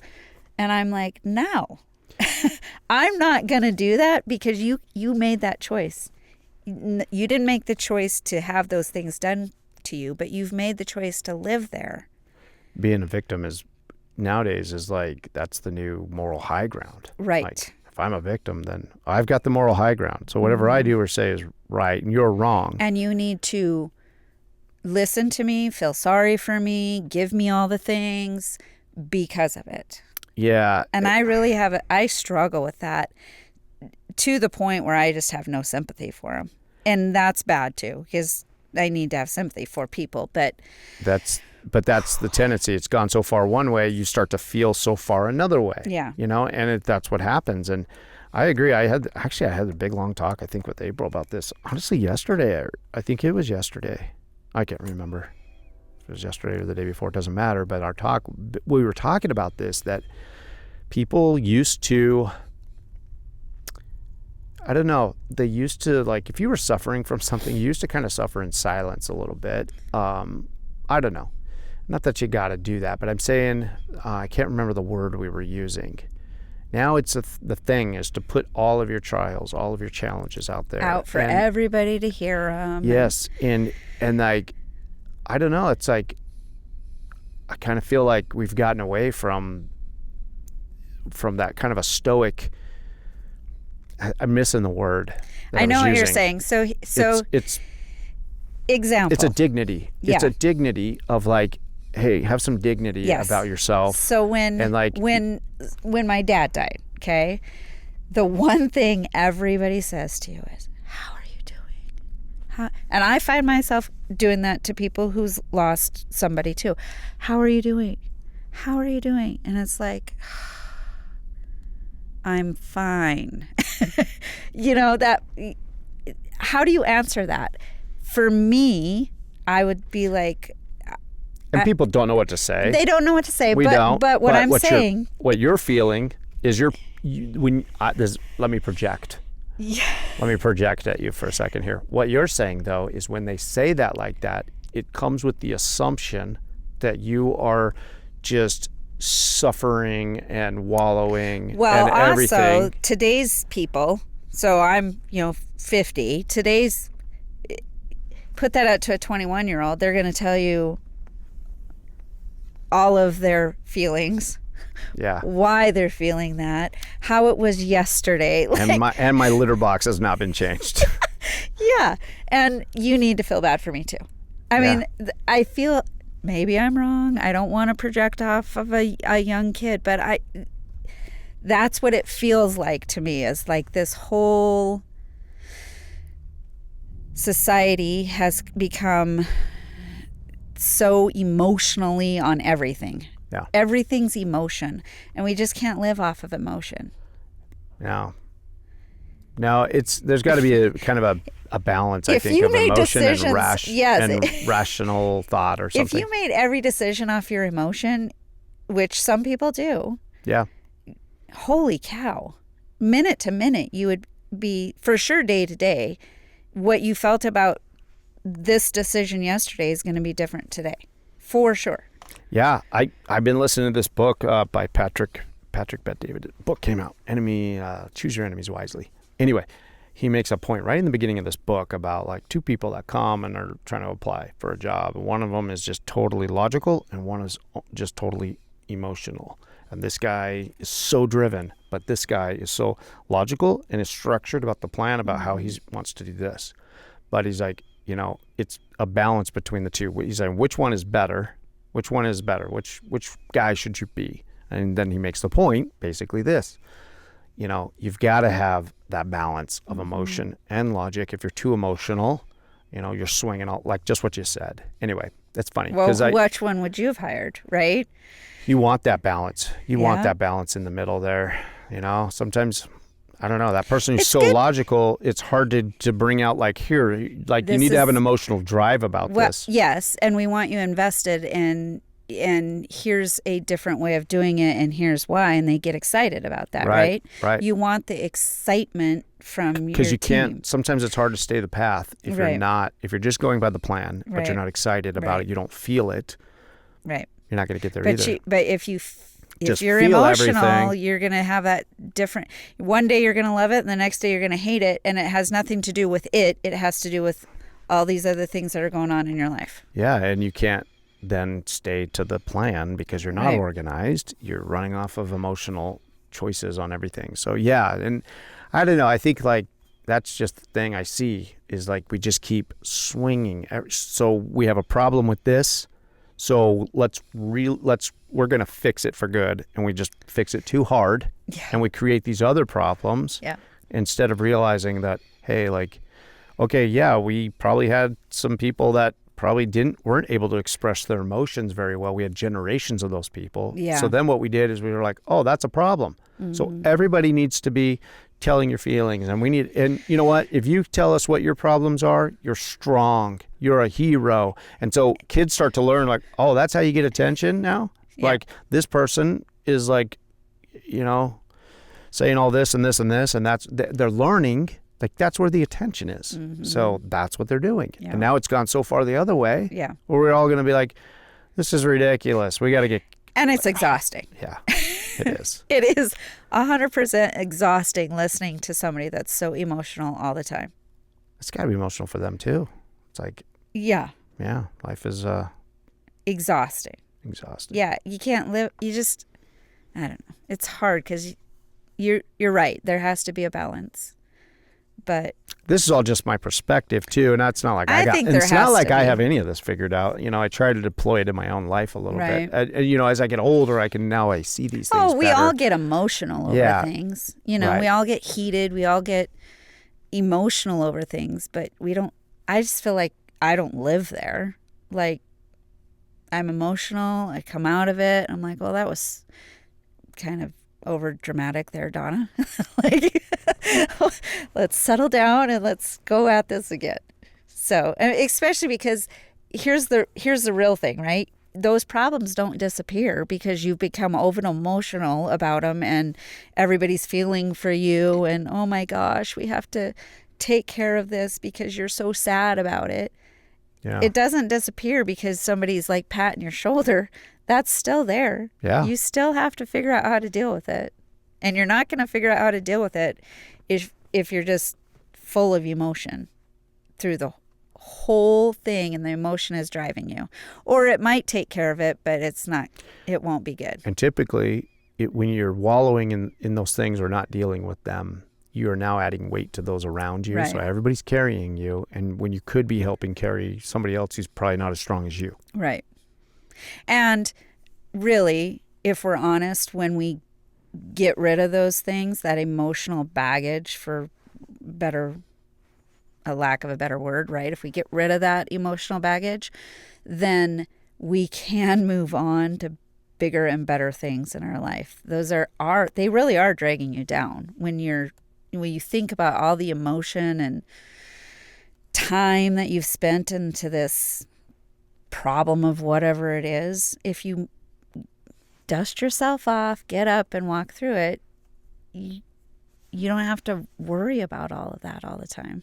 It's a lot of weight to carry. It frees you up. Yeah. Yeah. You'll probably be way more productive in the end. I wonder if Clayton, That's what he was like, I gotta do something about yeah, I wonder if that weight came off his that- shoulders when we got out of that canoe. He left it in the canoe. That's what happened. Good old Clayton. I'm going to shoot that guy a message. I don't know if he's alive. I'm going to try to find him. I do that too every once in a while. I'm like, I wonder what was their name? Sometimes you might have to get out a book or something. So. Yeah, I can remember his name, first and last. There you go. You're going to have to find him. He'll be easier than like if it was a girl, because you never know. They might change their last name. Yeah, I know. I bet you can find him. I would say my mom was in here and we were talking. She was telling old stories. She was telling me about a kid that was chasing her around in like second grade, and then like 1940, I don't know, 9, something like that. 1948, 1949, in elementary school, and how this kid always chased her, and he slipped on some wet floor. They'd all came in from recess, and they took off their snow boots or the whatever and hung up their coats over Their here. galoshes. Yeah, their galoshes. He slipped and fell and started crying. Oh. And the teacher's like, "What's your problem?" And he's like, "Georgia tripped me." And she was like, "He lied," And she's like 82 years old telling me about this. Right. Like, so bugged that this kid lied, Right. And then, anyway, so she went home and told her mom, and she was upset about it. This kid lied about he didn't trip him, and she was just fearing this kid, and he would just chase her all the time at recess and all this stuff. And I was like, He liked her. yeah. So she tells this whole story, and then then we get to high school. I was like, what was high school like? She was like, well, I don't know. And I'm like, oh, so did you, I was just asking her what type of person she was. And she was like, well, you know what? Then this time I got asked out on a double date, and it was with that kid from like 3rd grade. And he asked me out. And so I went out with him, and we're in the back of this 1952 something, at the movie theater, at the drive-in, and we were with so-and-so and so-and-so. I don't know how she remembers everybody's names. Right. And they're necking. and he like, thought we were going to do that. Yeah. So she's like, and he tried to get frisky with me in the back seat. And I told him, no, you're not going there. You lied about me in 3rd grade. So he was all upset, and she sat in the corner and just couldn't wait to go home. And like they're up there, they're not going anywhere. She's like, I got to sit in the back with this loser. And he's mad at me. So we go back to school. He goes around and tells everybody at school all of the inappropriate stuff that I had done with him. Oh, no. And she goes, I just quit doing anything. I would go home from school and sit in my room. And I would babysit for my sisters, and I would this and this. Like, that's sad. She was like, I was so appalled at what he had said about me, and da da da da da. Anyway, so here's this kid. This guy just wanted her attention. Right. He just did not know how to do it. All right. Anyway, and I was like, what's his name? And she told me his name. So we got done recording in here, and anyway, she was just. We were laughing about it though too. She was, but it did affect her. Right. And so we got off of here. And I looked up that name. And I typed it. Was he alive? There was like this 82-year-old dude around Spokane, Washington. Oh my gosh. With that name. And I was like, I think I've had this guy, da da da da da. She was like, oh my gosh. And she's like, don't message him. It's like, I'm gonna say, man, what were you doing, man? And then later on she's like, did you message him? Like, no. You should message him. It's like, I'm not messaging that old guy now. And like, oh. That is funny. It's funny, though, what sticks with you, your whole life. You carry those experiences. Yeah. Good and bad. Yeah. Yeah. If I put him on the spot, he'd probably want to apologize. Who knows? Yeah, right? Should I have him into my studio? I'll get him on the podcast. That'd be funny if he told the same exact story. What if it was like completely like different? And, yeah, like she was the one who was chasing her. He had no idea about you. He just is going to come in here and he's going to talk and hear the same story. That'd be funny. I don't know. It's probably a good thing I forgot his name. I'm not going to ask her about it. It'd get tempting. I was like, I could just send this guy a message. Isn't that weird that that's the world we live in? Yeah. You could just like, boom, look him up. Well, you know what I think is weird to me too is that like that's the world that we live in, but you really kind of get a sense of how big the world is when you travel. Oh, because you're like, okay, I'm here this morning and now I'm way over here and look at there's still so many people here. Like, yeah, there's just people everywhere you go, and you start thinking. Sometimes I think about like that, like how many people are really in this world, and then how you can like know somebody in that little town that person's from, or you know what I mean? It's just you can travel clear across the world and meet somebody that knows your best friend or whatever. You know what I mean? Weird. Yeah, out of billions of people, yes. you'll have those experiences. It's so weird. Yeah. What I liked, the best thing is when you go somewhere and somebody says, where are you from? And you're like, well, I'm from Montana. And they're like, oh, I've been to Montana. And you're like, really, where? And they're usually, Bozeman or something, or they've flown through or something. Yeah. Oh, yeah, no, I've been to Missoula. Do you know so-and-so in Missoula? And you're like, do you know how big Montana is? Like, yeah. That would be like asking me if I knew somebody in New York City. Like, no, I don't know somebody in Missoula. That's funny, though. Yeah, because they're like, oh, yeah, you must know so-and-so. Yeah, because they hear how, I don't think they really recognize how big our state is, but they know how few of people that we have. Yeah. Right? So you must know everybody. You must know 1 in a million, right? Right. And then it's weird because you'll get on a plane and they'll be like, where are you from? A little town in Montana. Really, where? And you're like, oh, this place. And they're like, oh yeah, my sister lives there. Yeah. And you're like, oh really? Oh yeah. And I'm Who's like, your sister? yeah, I've had those Right, experiences too. Yeah. Just weird things like that where you're like, oh, small world. It's all over the it's place. weird. Yeah. Yeah. Donna, I appreciate you coming in and talking. And we could just keep going all day. I know. And I feel bad that I'm like going to take up your day. I could just keep talking to you. It's fascinating. So we'll have to do this again. Okay. And we'll have to do it at a time when April's feeling good. Yeah, and I'd love get to in do it with here. I April. was looking forward to that. I know. But it's been really good getting to know you. Yeah. And you're an interesting person. You're I driven. don't know if I'm interesting. You are. And you're a motivated, driven person, and that's always good to find those people out there. So, Thank you. all right.